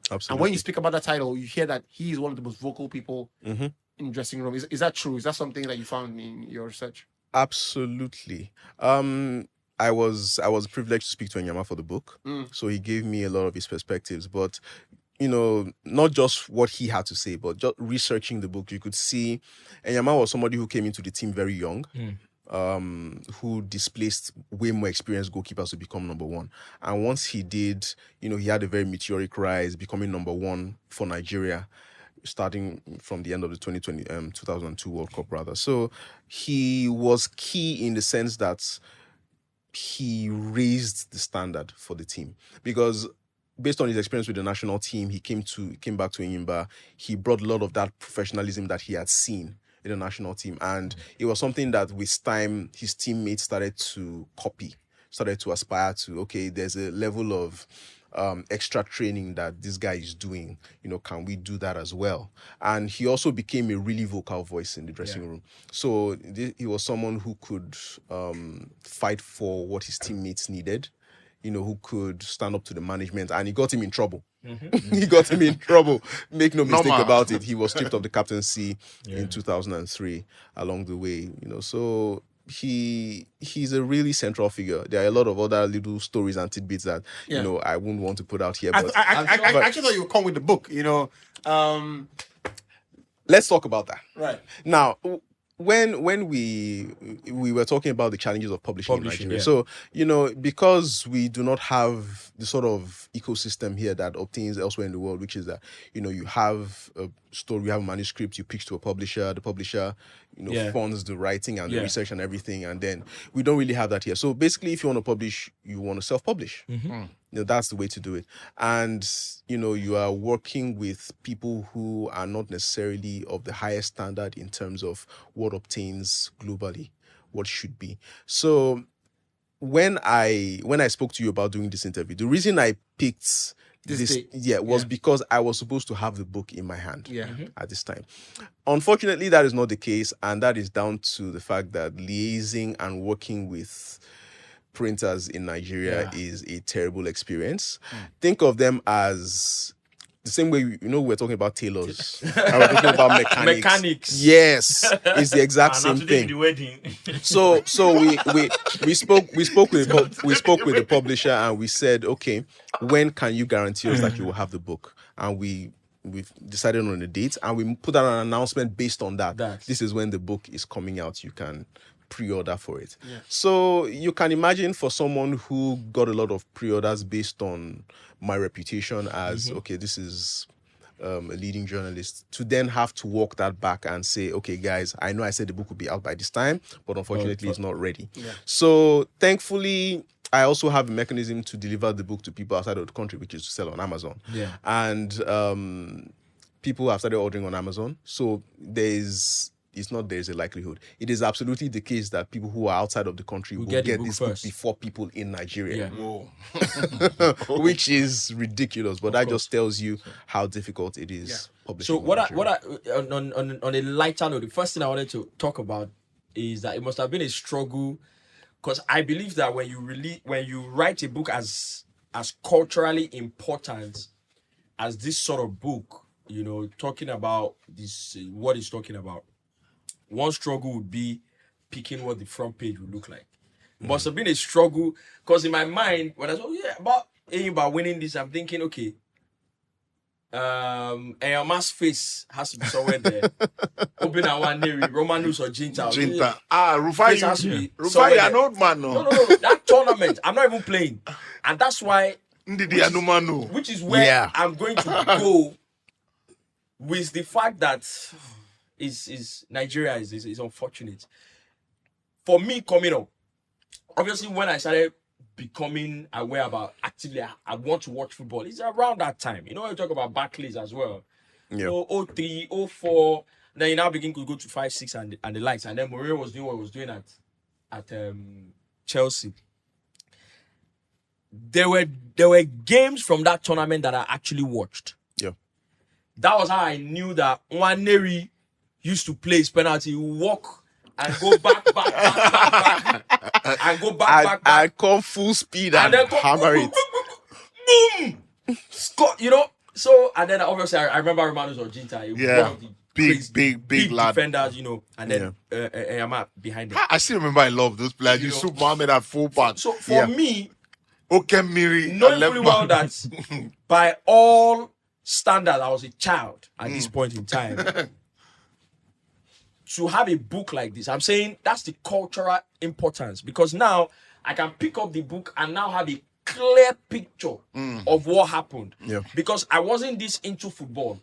I saw maybe when they were in the semi-final, maybe I saw one of the game, or maybe it was the final that was decided by penalty. I saw that, but you have to understand, you're not completely tuned in yet, because you're a child, because you don't understand football to the point where all of that. So now you can pick up a book and now have a clearer picture, which I'm saying the book does the exact same thing that a Carlo Ancelotti book would do, that an Alex Ferguson book would do. That's what I think in terms of cultural importance, because Alex Ferguson will come and tell you about his career, about how he was at this club, and then United will take a big chunk of that. So we have not had another club in this country with that level of that historical, importance. So I think for me, that's one of the things that the book does. And to end it, and you're going to answer the, picking the front page. Finally, if you saw the interview with, just a bit of a hip hop reference, right? If you saw the interview between the Joe Budden, Nas and Prim, interview, in there. There was something Joe Budden said at the end of it. I watched the entire thing. I'm like, this is why Nas and Prim did it. What's his name? Drink Charms guy. Nori. Nori couldn't have done that kind of interview. I don't think he could have. Joe and Jada wouldn't do that kind of interview. Yeah. There's a reason they've gone and done it with Joe Budden. He said something at the end. He said the way he sees rap is that the people who are here now, have done it for so long, and they are here now succeeding. They've succeeded, they are still succeeding. For him, it feels like the people who are meant to win actually won. So in that regard, I think that the way I see it is the person who is meant to write a book like this actually did. That's what I think. You get me? I like that. I like that a lot. I like that a lot. So let me ask you just two questions. First of all, what inspired the title? Because anybody would have thought, Enyimba will be on the title, but there was nothing like Enyimba there, which I feel that was very special. It is in the subtitle. Yeah. Then the second one, for those who are watching, how much is the book? What would it cost to order online or to buy physical? And yep. So Nigeria had not won the Champions League ever before. It had taken almost 40 years. So for a country like Nigeria with our profile on the African continent, that was an aberration. So it had come to the point when that was what we called the Champions League. It was called the Elusive CAF Champions League. Yeah. That was what it was called in Nigerian parlance. So when I wanted to write the book, this was at the height of, and to just sorry to cut in, Nigerian football, we haven't experienced the great cultural relevance of club football in Nigeria. We haven't, right? We only the people before us, they'll tell you that yes, it was like 70s, the 80s, yes. Yeah, so through all of that, we weren't able to. So the Champions League had achieved this quality, this mythical quality within Nigerian football. Like, is this even possible to win? Because Rangers had tried, Shooting Stars had gotten 2 finals, Iwanyamu National, same thing. So Elusive just seemed like the perfect title because I didn't start out thinking I wanted a one word title. But that's hard for you because I read your tweets and I'm like, no, Solace, I'm just gonna skip this now. The moment I thought about it, like Elusive, that fits. Yeah. So just so that people know what the book is about, because Elusive. Then the subtitle is How Enyimba Ended Nigeria's 39-year wait for Champions League glory. So within that, I'm not a designer, I'm not a visual designer, but I knew there were certain elements I wanted on the cover. I wanted obviously a representation of Enyimba, which is the elephant. I also wanted something to represent Africa. And also, there's a whole patterning also on the cover that reflects Africa as a whole. So I didn't want it to be overly complex. Something. Yeah. I don't know this. And there's another question about the price of the book. I don't know this, but why is the? Do you have an idea why the elephant is on Enyimba's? Is a significant animal in? There is a because I know, for example, I explained that in the book. If you go to Igbo Efon, right? They tell you that Igbo Efon is like elephant, right? No, you're a boy, and you should help me out. Help me out here. He's leaving you hanging. You are blowing in the wind. So you don't they look the other way. Because I asked. I mean, if they say Jack on that's a former personnel. But I think Bedford, like always, it used to be a bush, where elephants used to be like something like that. So how So Aba is called Enyimba City. Right. That's what it's known as. Enyimba is the people's elephant. That's what that means literally. As for why... Okay, that's what Enyimba means, literally. Yes, people's elephant. It's a literal translation. As for why Aba is called Elephant City, I explained that in the book. There is actually a section of it in chapter 1 that talks about exactly why that is. So that's a little something. I like that. I like that very much. As a little something for... But how much is it? You've not said the amount. Okay. So first of all, if you want never fix publisher, never finish level with publisher. Take it go call price. Wait, say put your content. I say first add price. First of all, if you want to order the book, you go to solacechukwu.com /elusive. Okay. As you go there are links for people in Nigeria and people outside Nigeria. The book retails for 17,500 naira. That's the price for the book. That's without delivery. Delivery, you can sort that out with, but 17,500 naira. So once you go to that link, you go there, you will find a little button there that takes you to, if you're a Nigerian buyer, where you can go on. Yeah. How many like if you were, would you say you're a fast reader? Extremely fast reader. Right. Yes. So how long would you think it would take you to read the book? Well, okay. So I haven't. Obviously, in the process of editing and stuff, you go through. But the book, a book that size, so I think that's your best reference. Yeah, I'm not sure I'm a really good benchmark because, like I said, I read really fast. But I would say you can get through the book in 3 to 5 days. Okay. Yeah, that's trying to use myself as it. Right. Okay. Yeah. Not one day. He most assuredly will not finish the book. Is that the only thing there's a lot in there. There's also a lot to pause and reflect on because, like Rufai said, the book in a way is a time capsule. Yeah. Everybody remembers Enyimba winning, but memory is a very fragile thing. Yeah. You lose a lot of the detail and everything. So just by reading that book, it will recall a lot, and it will also inform you of a lot that you were not previously aware. So yeah. I remember the name of the author. Just talking with you now, I was just mentioning those players because the book just us conversing about it. I'm just remembering those players. Back. Yeah. I just started remembering those players. Like it felt like the whole country was captivated at the time. Yeah. Because of what you said, we've not won it before. So there was a genuine excitement. And remember, I don't know if you still remember, there was something we used to do then.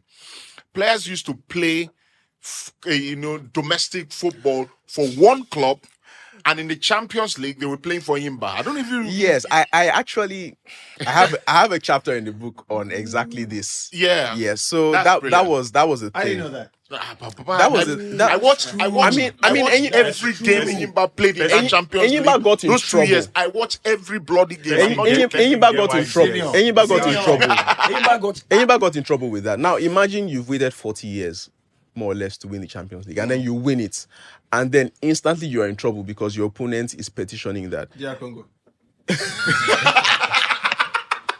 It's petitioning that these players who you have playing, there were 2 players in particular, Ahmed Garba Yaru and Didi Anumuno. Those were the 2 main focuses of the petition. Don't let give too much away. This is public domain knowledge. Yeah. So that these 2 players should not have been playing for Enyimba because they were playing for other clubs in the domestic league. And if you look at the CAF regulations, this was actually illegal. So I explain in the book what Ismaili, who were the beating finalists in 2003, what their prayer was. I go through the details of how the case was resolved, how it was appealed, and everything. That's fantastic. So that makes it a that's must read. That's in chapter 10.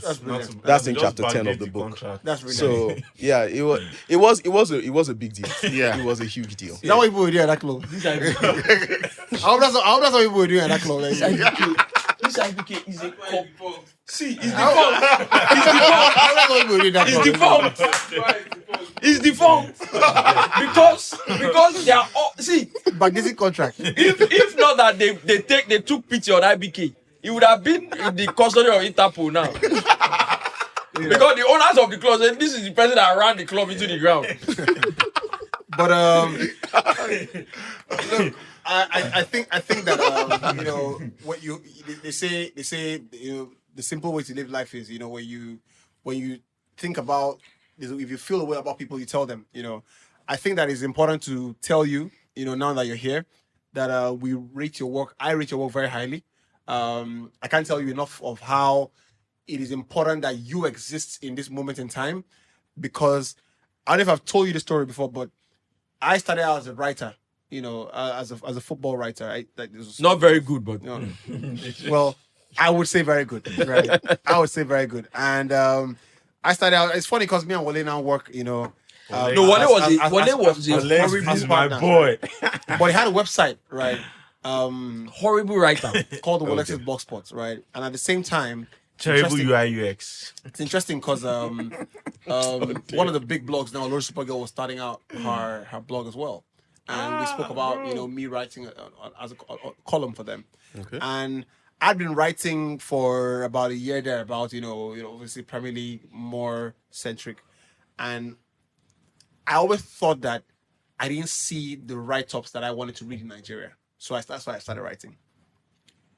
Eventually, I stumbled one day on Twitter on your page, right? And I started reading your articles. And I thought, you know what? God has ordained somebody else for this job. I genuinely stopped writing because I thought, you have Solace, so it's fine, right? So that's actually, one of the. Wait. You think? Wait. No, back. Leave her with me. You think something that they do for that play now writing? Ask him the first day I insulted him. Why I insulted him? You thought what you guys were doing was writing. No, what was it? You know, write for opera. Fetching water. I did. I did write. The first day I insulted him, that's what I told him. That's why Solace knows what I'm let me talking finish about. my flowers on Solace before we go there. Right? Okay. So that was pretty much. I think Let's that. not match the glory. Yeah, I think that you being. That doesn't match. I think that you existing as Solace Chuku, right? Writing, and in my intro I said esoteric, right? And it's actually because you're not for everybody. Unfortunately. Right. And sometimes that's a heavy burden to carry when you're not for everybody. Because I mean everybody's wish is that my work, everybody reads my work, everybody listens to my work. I know from experience that my style of I'm not a journalist, right? But my style of work, my presentation, everything, the way I do it, it's not probably for a lot of people, right? So I accept that. And I hope you embrace that your work is not for everybody. Yeah. But I really do hope the book sells, as many copies because I really hope so. we hope for that. But honestly, you being here in this time as Solace Chuku, doing what you're doing, sticking to the gift that you have is brilliant. So I want to thank you for that. But my own writing today was for people. Thank you. So now you can drag this idiot. The first day I saw let's go, this boy. I take back Goduna. I called him. I think my own writing was for everybody. I take back Goduna. If they are talking about writing, don't ever That thing you people are doing there. if you come out again, I'll personally I'll arrest you. I didn't read the book. He says 7 reasons why Buhari is the best president ever in Nigeria. I called immediately. I said, you know that you're sitting with me. Stop this nonsense you're doing. You thought that thing was writing that you people were doing, and it was not the only one. Bro, we better money they come in. They tell me say. You see, that's the thing. That's why I said what you people were doing. You wrote for Oprah too. I know. I did. But what you people what you were writing for Oprah was doing is not writing. It's not.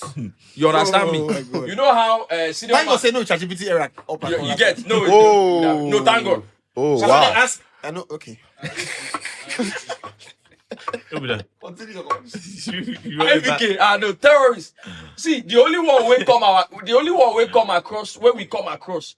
Now it be the 7 reasons why there were numerous other this thing. That my God, I trust no should be allowed to do that kind of thing. you see, Your Brazil. Oh, Brazil. Imagine the thing is, may they drop like 20 stories in a day. Wait till you want write. Do you know what? The more stories, the more pay. I mean, Do you know what LLM? you go to write LLMs are? nonsense. Do you know what LLMs are?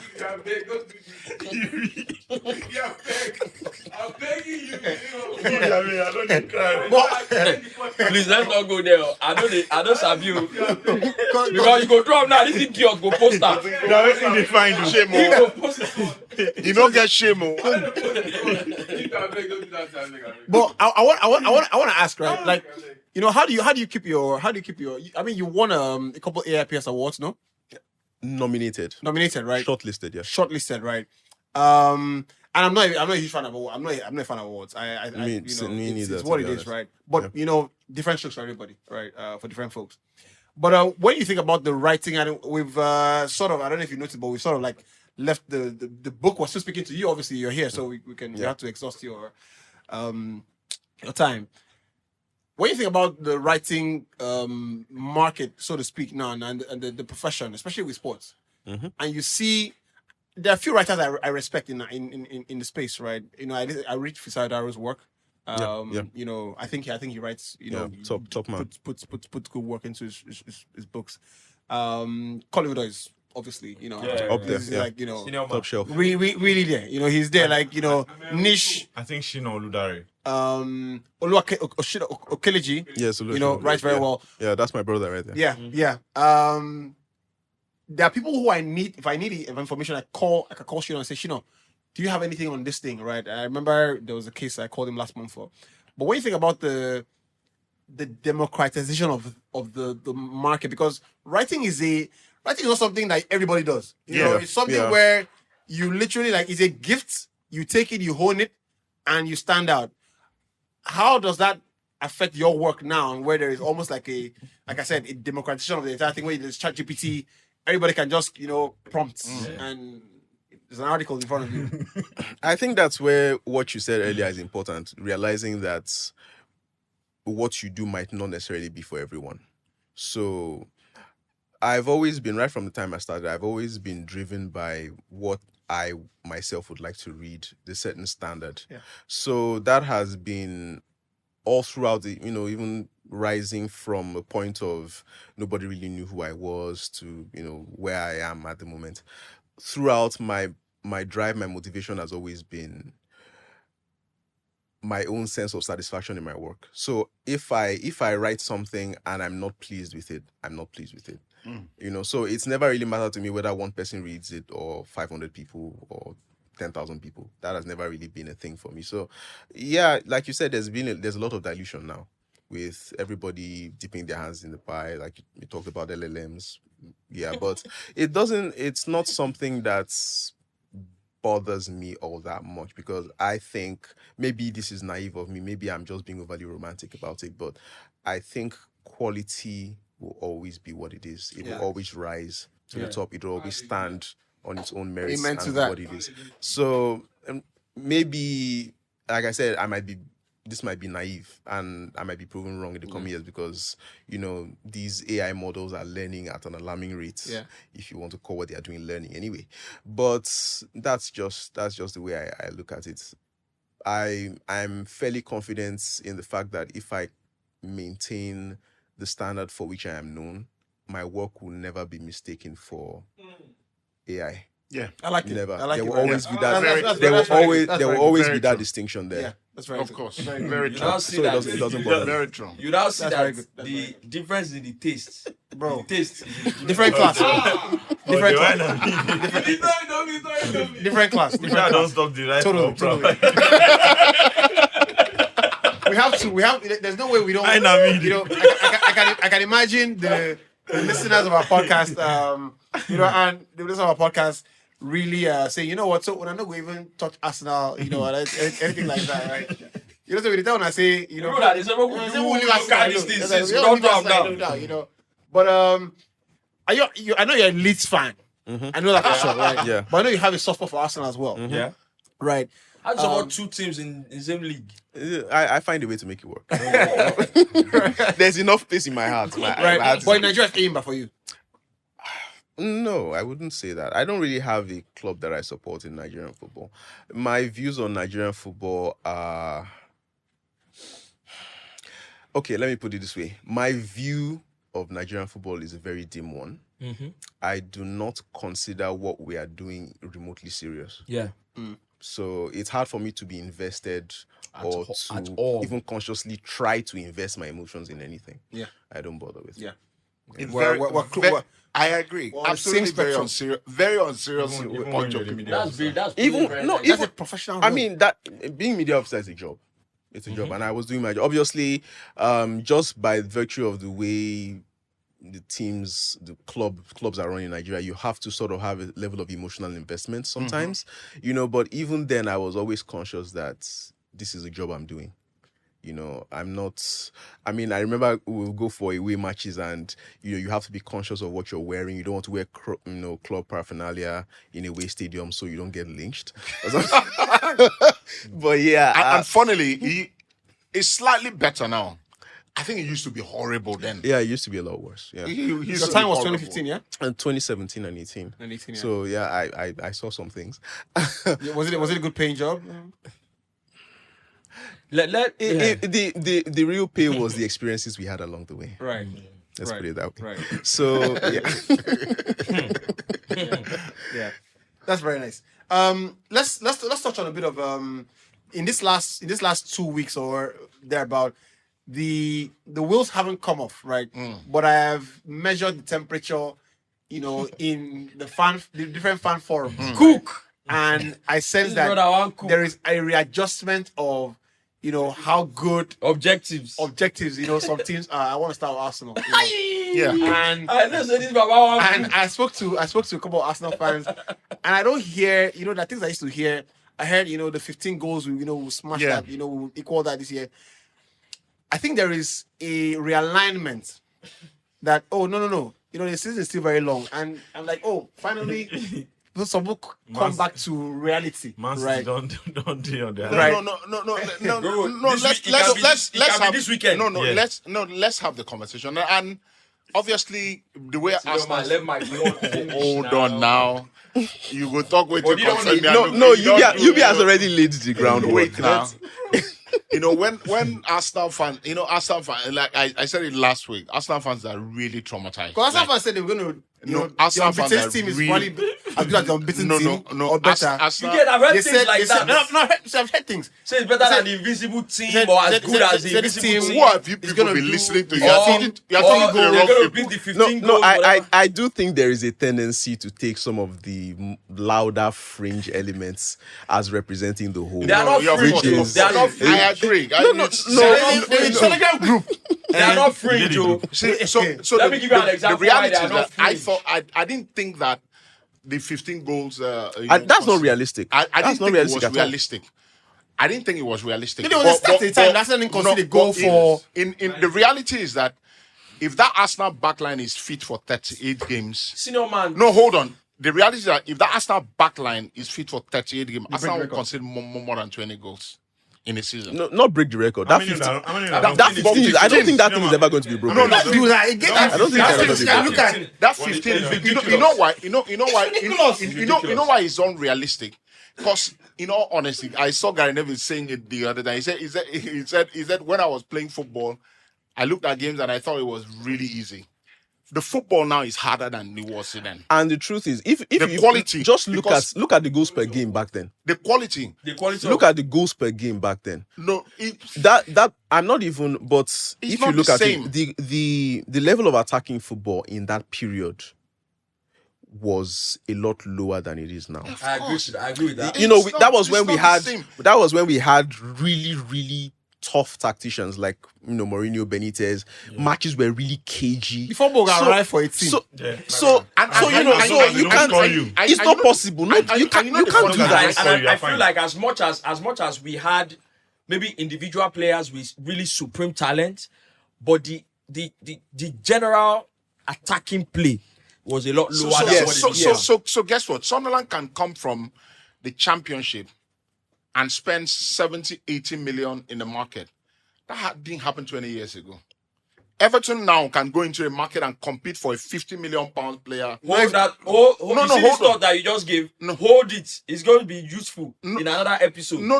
I'm just saying that the general quality of football is a good player. I agree because I said it before. It's gone up a bit. So it was. Solace has punished us with that. It was practically unrealistic. Whoever was pushing that narrative that Arsenal were gonna was just excited. Somebody unbeaten one. No. If this team is fit, you see that unbeaten thing. The more I see that unbeaten thing, the more I see football the way it's going, the more I realize that what Arsenal did in 2004 might never be done again. The more I see football. The more I see football now, almost to call him now. See, you don't understand. That Chelsea team now one penalty make them to know. See, the more I see it now, the more I see football the way it's going, the more I realize that thing might probably never be done again. Because you can have a good season. And one off day, you know what it takes for one thing to go wrong in a 38 game season? One thing. So it's going to be impossible. When I was thinking about the Arsenal conversation, I looked at the clip. There's a clip that's circulating across social media. When Buendia scores the goal, right, against Aston Villa, and everybody collapsed. Right. They don't tire. Right. They don't tire. That team was on its last legs. They don't tire. That wasn't the first time. There's another clip again where Arsenal considered a late mini goal. Right. And everybody collapsed as well. It was the same thing. I think it was the game against, it was the 1-1. The Chelsea game. Right. I think it was Chelsea game, right? No, they equalized us. They equalized. It's another. The Sunderland game. Sunderland game, right? And I've seen those clips, right? And whilst that is a natural human reaction, right? The amount of players, right, I have seen collapse like it is the final. I worry that the players are carrying too much too early, right? Psychologically, right? And now, could that be down to the outside noise, or is the manager? I hope he's doing a good job of controlling the expectation in that dressing room ahead of what is going to be a very long remaining 17 games. In the first place, I think that idea it needs a bit of context. Right. So, for example, we look at the Villa game. When Buendia scored, the goal came after a massive goal-mouth scramble with people sliding to block shots all over So there is a sense in which that image needs that broader context. But again, you mentioned the Sunderland game, which was also a late concession. It comes down to, you talked about Arteta, which is correct, what the manager is doing, but I don't think it's psychological. I think it's physical. My worry, Solace, is that, when I start running in the morning, right? When I start running in the morning, and I'm in my first 2-3 kilometers, and my target is usually 6 kilometers, and I start getting tired, I remind myself, this is a long, we'll have a long day ahead, right? So I get worried. So basically, I manage when I'm in the first kilometer and I start feeling pain in maybe my calves or my whatever it is, I'm thinking, I don't think this is important. It's good for me. The point is that the players must not use up all the rocket fuel, right? The emotional rocket fuel they have in the first phase of the sprint. That I agree with. You understand? Because there are tougher games, there are tougher times, there are tougher periods psychologically coming. Those tougher periods are coming in March, in April, you sabi this thing, right? In May, right? This small time where you know try this small time where I know you're there around. Again, right? You don't go sharpen up. You know, I saw you have to come back with a banger. You understand? So I'm worried that if the players are the limits of their give all, were disappointed, right? Then I think they would. I don't know, but I think they can. I think they would lose another 2 games. Sorry, that I agree with. What I was going to come to, which was why when you said there's a bit of context that Aston Villa, image, and it's good context. It's very good, but when you then put it in terms of like emotional bandwidth, that I agree with, because even away from football, there is a place where it's been well discussed where if there is negativity that builds up too early, where that, don't worry, this thing is not going to lead to something good. This is not going to lead to something good, and it wears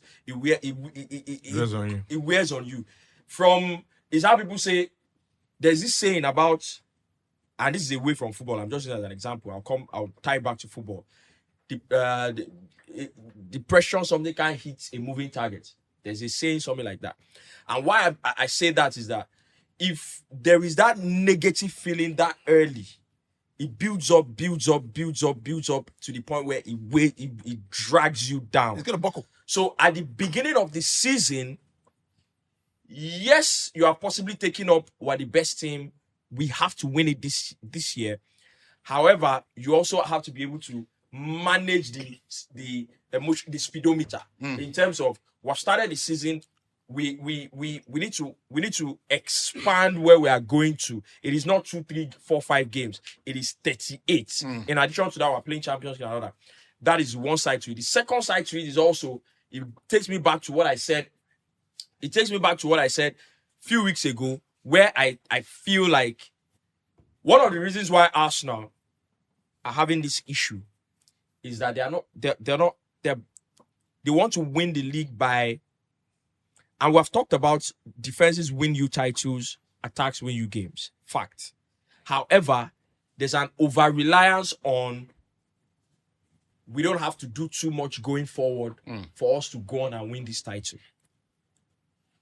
Which is what I said, the team has to evolve to, we will overload teams and we will crush them.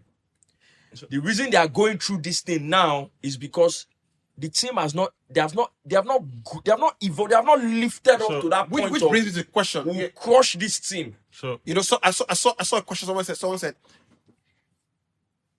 no, it wasn't someone actually. I thought about this. what is the best? We're speaking about this when we're having drinks on Sunday, right? I was speaking about who would you rather have in their prime, on their best day, Neymar or Rooney, right? On their best day, and I think it got me thinking, who is the best in their best form, Arsenal or Man City? Who do you back to win title? It's always City. No, I'm just asking again, because I'm thinking with City. You're thinking about that's best Haaland. Best Haaland is going to go there because they've been there before. Of course, it's City. You understand? Why not saying now, there before on their best day? On their best day, right? The team doing the best. You get so now. What that tells me is that if City, who have you can admit have another gear to go into, and I see Pep has been speaking a bit more bullishly about. I know how to win titles. Mm-hmm. You understand? Because now they are close again. So again, I think he's putting the pressure on Arsenal. So of course he is. So I don't think Arsenal are experiencing anything. It's a league, it's a marathon. You experience times like this. I think it's in a talk show. Now, the game against Wolves is the reason I'm saying that I think Arsenal's head is still in the game. That was an embarrassing game from an Arsenal perspective. No. By the way. Baba, let me tell you something. Games can change. You can't say that because the person is last on the table, you are going to crawl over them. Who said that? No. Normally, even me, I said that they were going to win 5-0. And it was you. But it's not most. Baba, go check odds now. Now maybe go check odds. You said you can't say. So why after Toulouse scored that goal, a normal Arsenal would have another draw. But they picked up the ball, and that's the point people don't want to talk about. That's the point people don't want to talk about. The mentality in the team. Yeah, because that's what people don't want. People don't want to talk about that. That team considered that late, picked the ball up, and found the winner. Nobody wants to talk about that. They don't want to talk about that mentality. And he wants to piss me off. But you can't say against Wolves because the same point. Hold on. The same point you get against Wolves. The same point you get against City. Of course, it's a league. No, so you can't say against Rufai, is that mentality or not? This one. When the goal went in, when the goal went in. Ateta called the boys, let's go. Yeah. That's mentality. They picked the ball up, broke down the pitch, and found the winner. That is mentality. I agree with the point that Yubi made. And Henri made the same point, and I totally agree. Oh, he did. The Aston Villa game, I understand why the players collapsed like that. Because it's a game that they tried to win. And when you try to win a game and you can't find a way, it's important not to lose the game. Yeah. You can take a point. City went there and Aston Villa absolutely battered City for 90 minutes. Nobody talks about it. Arsenal have gone to Aston Villa. We deserve to win that game. We created more chances. And Aston Villa have scored a goal in the last minute. That can crush anybody. I didn't like the reaction, but I understood why the players reacted like that. Because it's a difficult ground. Chelsea won't win there. Liverpool won't win there. Nobody's like Aston Villa. So are a very difficult side to win. No, hold on. This, young man. But I thought that the way Arsenal attacking wise, I think that we need to do a lot more. I agree that our offensive play hasn't quite clicked yet. Hasn't quite clicked there. And you talked about the over-reliance on defender. I mean, there's nothing like over-reliance. If you have good defenders, you have good defenders. No, I'm not saying over-reliance on defenders. I'm saying as a team, over-reliance on we don't need to do too much going forward. No, I agree. I totally agree with that. I think that offensive-wise, I just feel like our play needs to click a lot more. But also, let's talk about the reality. The reality is that Arsenal are top of the table. Yeah. The way Wolves play against Chelsea or Man United or Liverpool is not the way they play against Arsenal. But that is the game. That is the kitchen, my brother. That's what it means to be top of. Wolves played against. Wolves played against United on Monday. Go and watch that game again. Going into that game, hold on. Wolves generally felt like they could get something from that United game, so they went out to play. They created chances. They thought, and by God, they saw what happened. They came to the Emirates. They didn't think they could get anything from Arsenal.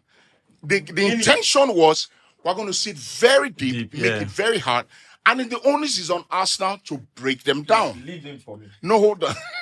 The onus is on Arsenal to break them down. Wrap up this stuff. We're done. And somehow, we couldn't quite connect the pieces in terms of our attacking. What's the question I want to ask you, right? In the last 5 years, Premier League title winners, right?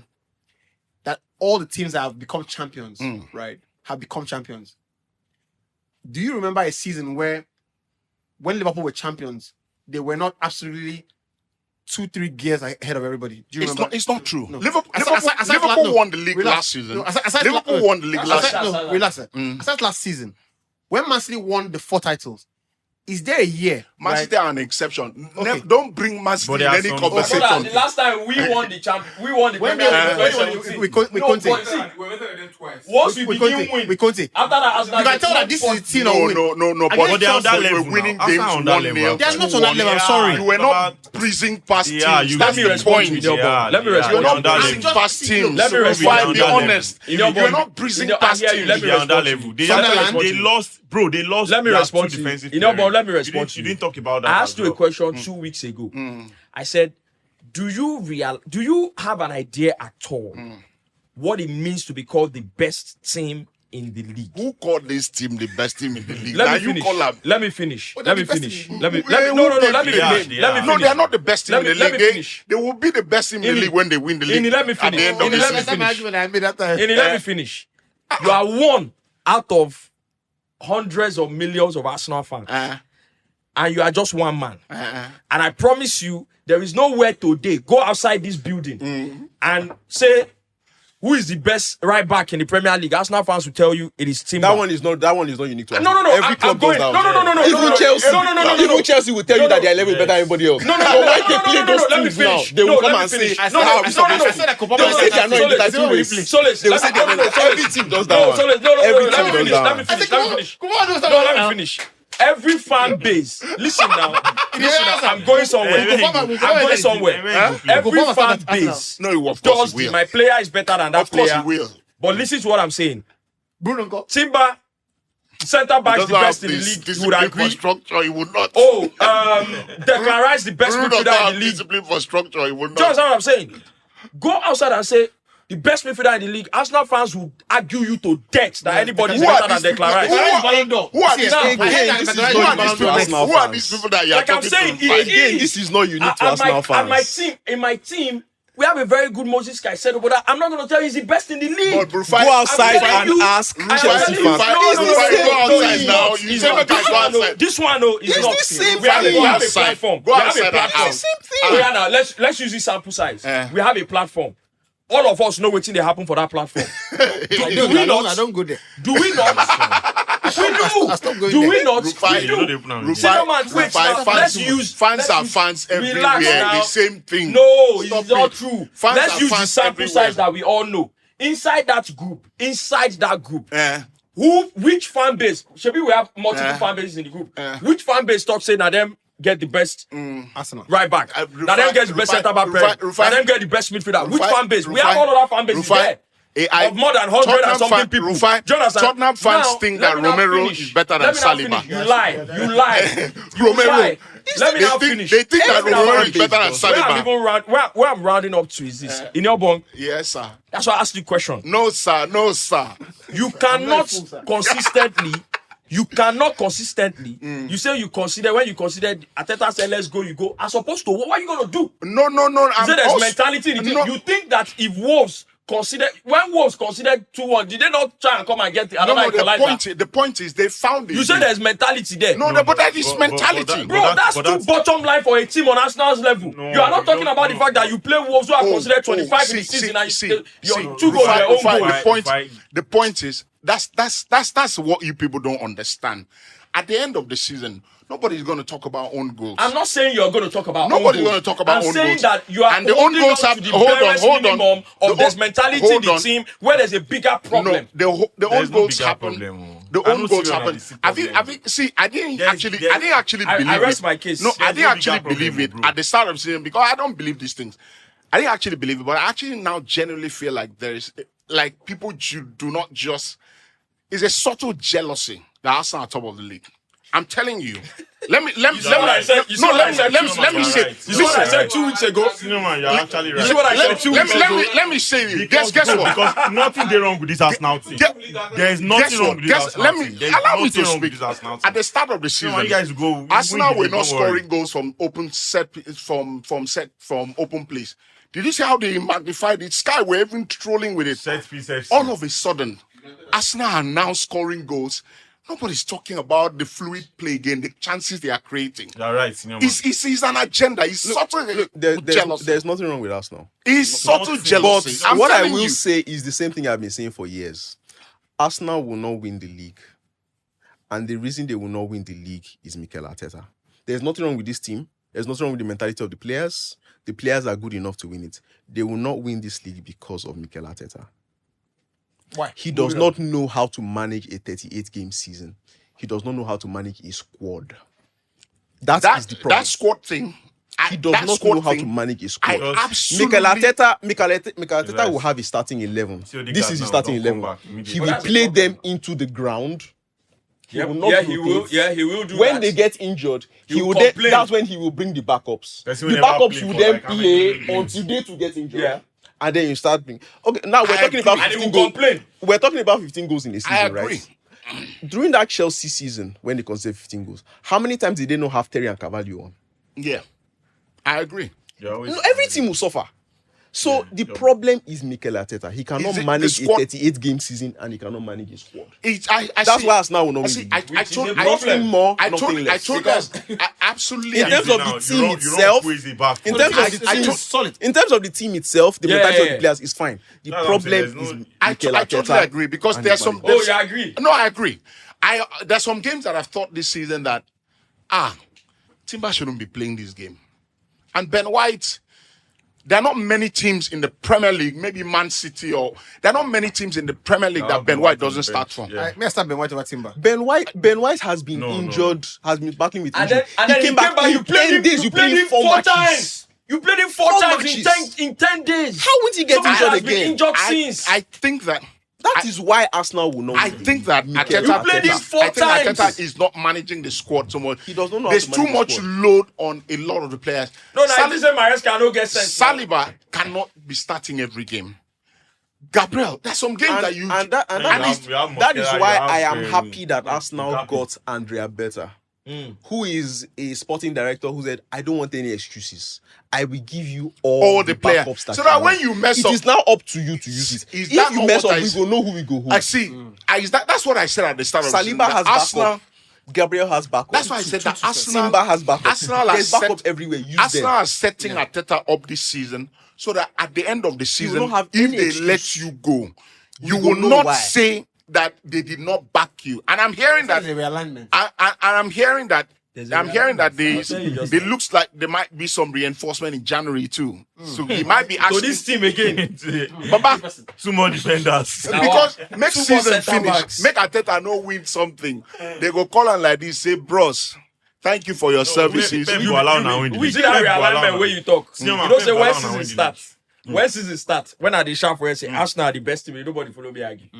2-3 weeks ago, when are they shout for it? Arsenal are the best team. Nobody follow me argue. All of a sudden now, they ask me, say, who tell you say Arsenal are the best team? But I never, but me, nobody follow me. No, but Rufai, me, I don't follow. In fact, 2 seasons, 3 weeks ago, when I said Arsenal are the best team in the league, people they comment, they insult IPK, say, what do you mean you don't understand what he's talking about? Now you're asking me which fan. I was arguing, I was saying that you shouldn't call it the best when there is a... You understand? Now you're asking me who said so. All of a sudden, you don't know again. The best team in the league wins the league.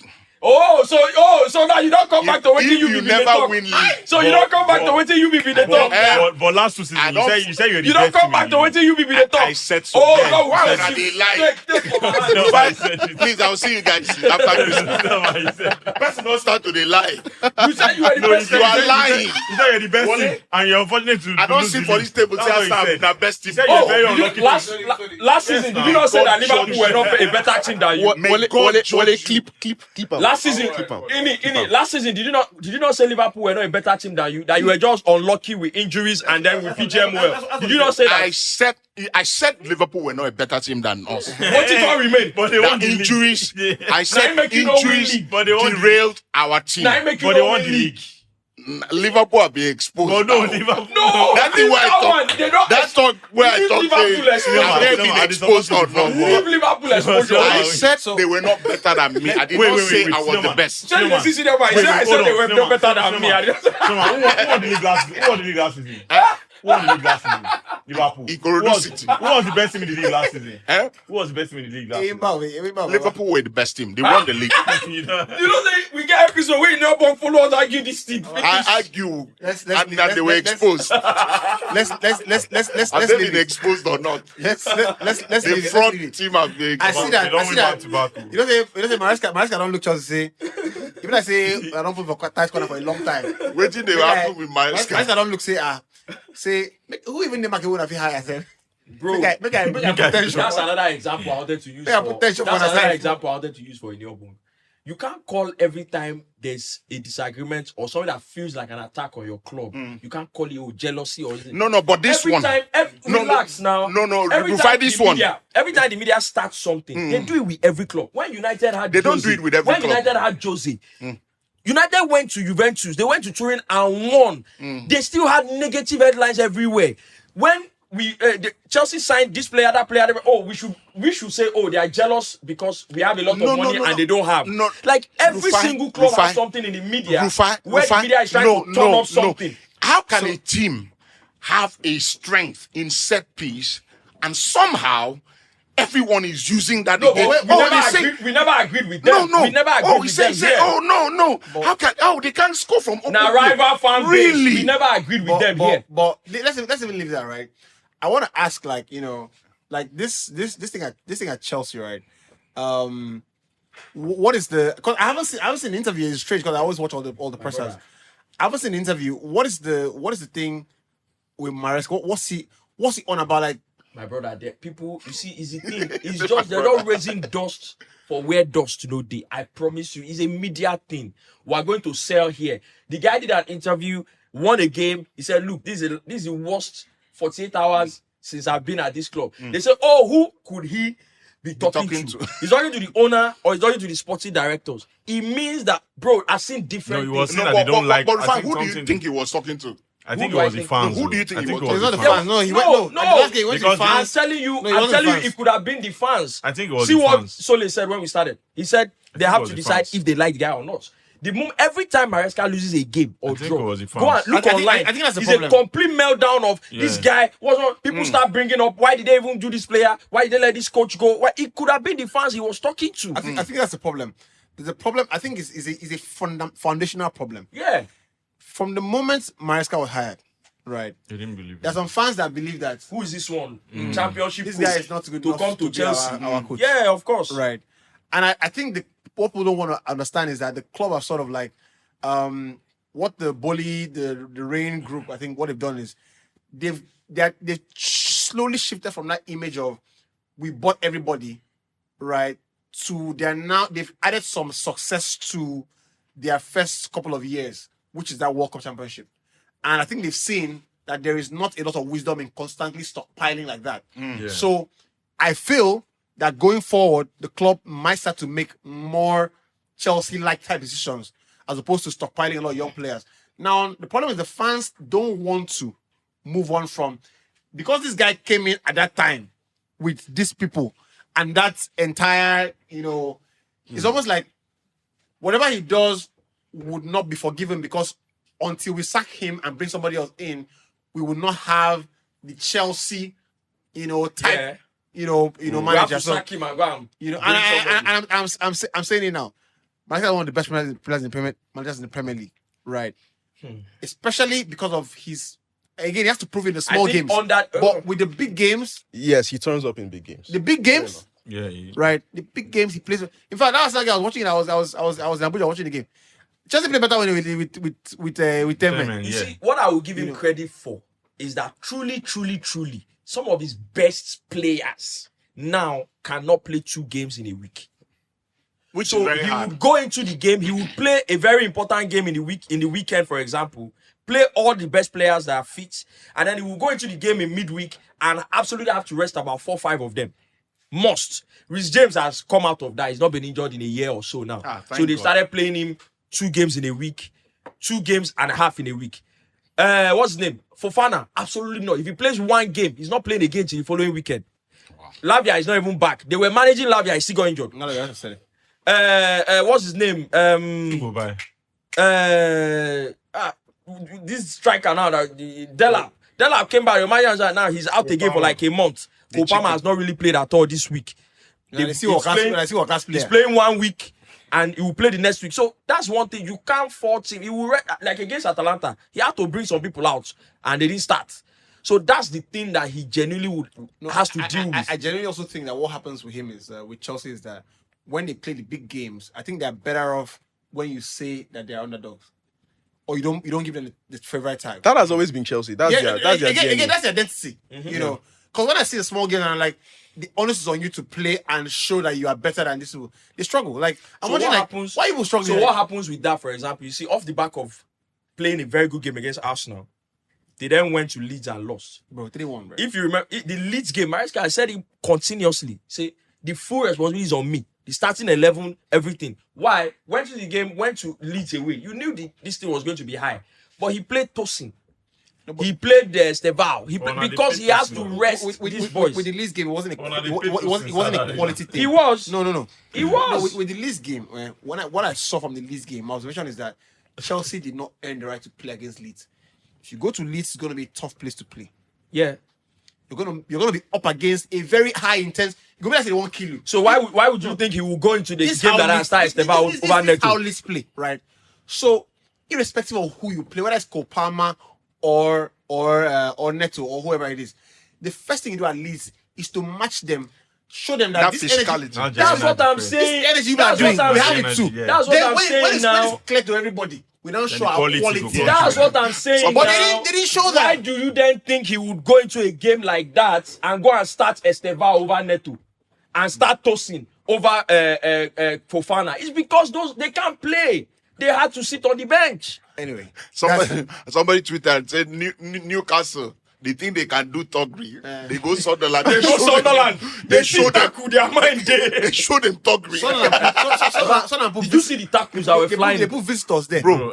You see the tackles that were going in? We're talking about it on the show last week. The way time derby. My brother, Sunderland. Sunderland were going to murder people in that stadium. Shout out to the referee. Sunderland shout out to the referee. Yeah. I was saying how that referee did not give 4 people red card. Yeah. I will never know. The guy managed the game so Newcastle player go they run with ball like the one Sunderland guy go just come from his side. He go boom. Maybe give him saying be talk now. Do talk. They show him Togri. And by the way, show him Togri. Xhaka has he's covered the most distance on the pitch. He was a good course. Senior man. Of course, senior man. Of course, Xhaka. That is one of the most inspired transfers. When you go to wild, I said at the start, that kind of impact. I said at the start of the season that that's Xhaka signing. Yeah, you said it. Keeps Sunderland in the Premier League. You said it. That signing alone keeps. This is how they give you your credit. Like the guy came and I love the coach. The coach came. He didn't just sign him. He came, handed him the captain's armband. Yep. Like immediately. You're in control. Please lead this. But I think Odegaard, people did with Odegaard. He put community shield at the top of the thing. They should remove Odegaard as captain and hand that captain's armband to Declan. Oh, so you have arrived? No, what I said 4 years ago. What I said 4 years ago. I realized that a long time ago. No, Odegaard needs to concentrate on his game now. I tell you people something that I said he hates the boy. Give that captain's armband to Declan Rice is a natural leader. Everything I hate. Anyway, gentlemen, look, I want to thank you very much indeed. We have one more episode before Christmas, so I think before Christmas. Yeah, before Christmas is next week Thursday. Yeah. On Christmas. We can record on Christmas Day. So this is our I will not be around. See this one. Papa said I won't be here. First of all, I don't book chopping chicken for my in-law place. Oh, it'll be nice. You bring chicken here, bro. My in-laws place in Oba. They play. So we have to. Yeah, I know you'll be in Ibadan. No, that's yeah. Yeah, I think we have to do a Christmas episode actually. Okay. Right. Because the block of games is a lot. God bless. But so what are you doing for Christmas? What is your favorite Christmas? Do you have a Christmas routine? Because Rufai told us it is like 2 weeks ago. You wake up in the morning and people have that. Yeah. What? But surely it can't be a normal day. No. I'm not a big celebrator of these. So for me, it's just the only thing is there's a. Is that religion? No, Okay. not really. Okay, because it's just there's a festive or I just like to bask in it. There's nothing really, if you want to go anywhere, I prefer to do that before Christmas or maybe after. But the day itself, just enjoy being around family. Yeah. Just that ambience is just it's refreshing. Your family is now 4 people, or It's 3. Just 3, yeah? Yes, Still 3. 3, right? Don't One of my friends has given birth, so right. So that's it. You don't watch a movie, do you ever? Have you ever watched Home Alone again? Like, have you ever watched Home Alone? We should probably, although I'm concerned, some of the antics might scare my son. But that so he scare you. Why he don't scare you? He scare you when you watch that. Well, I wasn't 4. Yeah, I wasn't fair, 4. Fair. Yeah, Abike, do you do anything like? I don't know. I'm hoping I'll be in Morocco. Okay. Yeah, that's a legit one. No, that's a good one. It'll be nice. That's a good one. Any? I say I don't book. We don't book my in-law place for but no worry. After the morning, chop small, go there and finish up and attempt all questions. Attempt all questions. You get any answer for like if any any plans? This December. Yeah. So since we are now fully grown men now, it has changed. Direction don't change. For now, I don't know what the picture is not clear just yet. Yeah. But one thing I know that's guaranteed, there's going to be a lot of meat. Yeah. But I think what we should do actually, Rufai, and I think we should call Otto as well. We should actually I don't think Otto will be in Lagos. No. It's not certain yet. I think he's leaving 20th. If we're around, we should probably stay in the same hotel, something like that. Waiting talk. We should probably do that. Wait for that place. No. For that location where you drop. No. I said come island. We know the island. We there. Say go that black barrier. I mean, you change out to island. We there island. All of the island. Right? I saw one silly tweet. One girl say, please I want to hang out this December. If you are interested, I want a group of a number of people. It's not a house party sort of, but I just want to hang out with people, food, drinks. Now someone got comment say, hope when we go there, they don't go say we're all matured here. All matured here. What they say we're all matured here. Carry your bag. Evil is about evil. We're all matured. I don't say I'm matured. Leave immediately. Don't say we're all matured. Gentlemen, I want us to give a round of applause to Solace. Solace, thanks for coming. It's a pleasure to have you here. And look, enjoy I hope the book sells 1 million copies. Hopefully, and I'm looking forward to reading it. So maybe you can send us one complimentary one. But of course, we'll also buy a couple for ourselves as well. IBK, I hope you enjoy your Christmas. All the best. All the best in your new house. Don't forget your house. And then they come, they wait for you. Rufai is currently doing Christmas decorations. They wait for you. Doing the Salah, right? So I was going to ask something. Sorry, guys. And you've of everyone has a passport. Where did you do your passport? Ikoyi, abi? Where did I do my passport? Ikoyi, yes. I did my own in so my wife wanted to do renew her passport. Right. So we went to the Keja their place in Alausa yesterday. And I have not what happened, I still do not understand. Why do people go to Ikoyi to go and crowd the place? When there are other centers. When the Keja places. We walked in there in less than 30 minutes and we were out. Where really? In Alausa. Is it because I know they just opened a new place at maybe people never know about it. or something. No, this one is not very big. This one is very small. You go once and walk out. It's quick. In 30 minutes we're done. Yeah. Capture everything. Everything. Why people they go crowd for information thing? I think. Yeah. People are very used to passport office. Even that time, so when I went to do my that crazy mess. It's a mess. Shagam too now the same thing. The only passport I ever did at Ikoyi was the first one ever. Yeah. I mean, they have centers everywhere. There's even one in Festac. Yeah, Festac. There's always been Festac. Festac. I tell you what. Festac Agor is a good place to be in Christmas. Good place to be. Good place to be. Man, I think the guy is in charge of. I was there last Christmas. Momentarily, and I felt. There's a lot of celebration around there. You go see people with the chop life for chop life for early morning. Music, eat, drink. Very good. Very good. Merriment. And for the single ones, Yep. But I also wanted to ask, right? Since our listeners, since we're all mature here, right? All right. Let us know in the comments what you're doing for Christmas, and what are you doing on Christmas Day and stuff like that, right? Hopefully, we can do an episode for you guys. If we can't do it, we would, circle back on Friday next week, something like that. So enjoy from all of us here. We've had a great time. Merry Christmas officially, and we'll see you on Boxing Day. Bye bye. Solace. Good one, man. Thanks, bro. Yeah. Good one. Oh, we're doing Afcon now.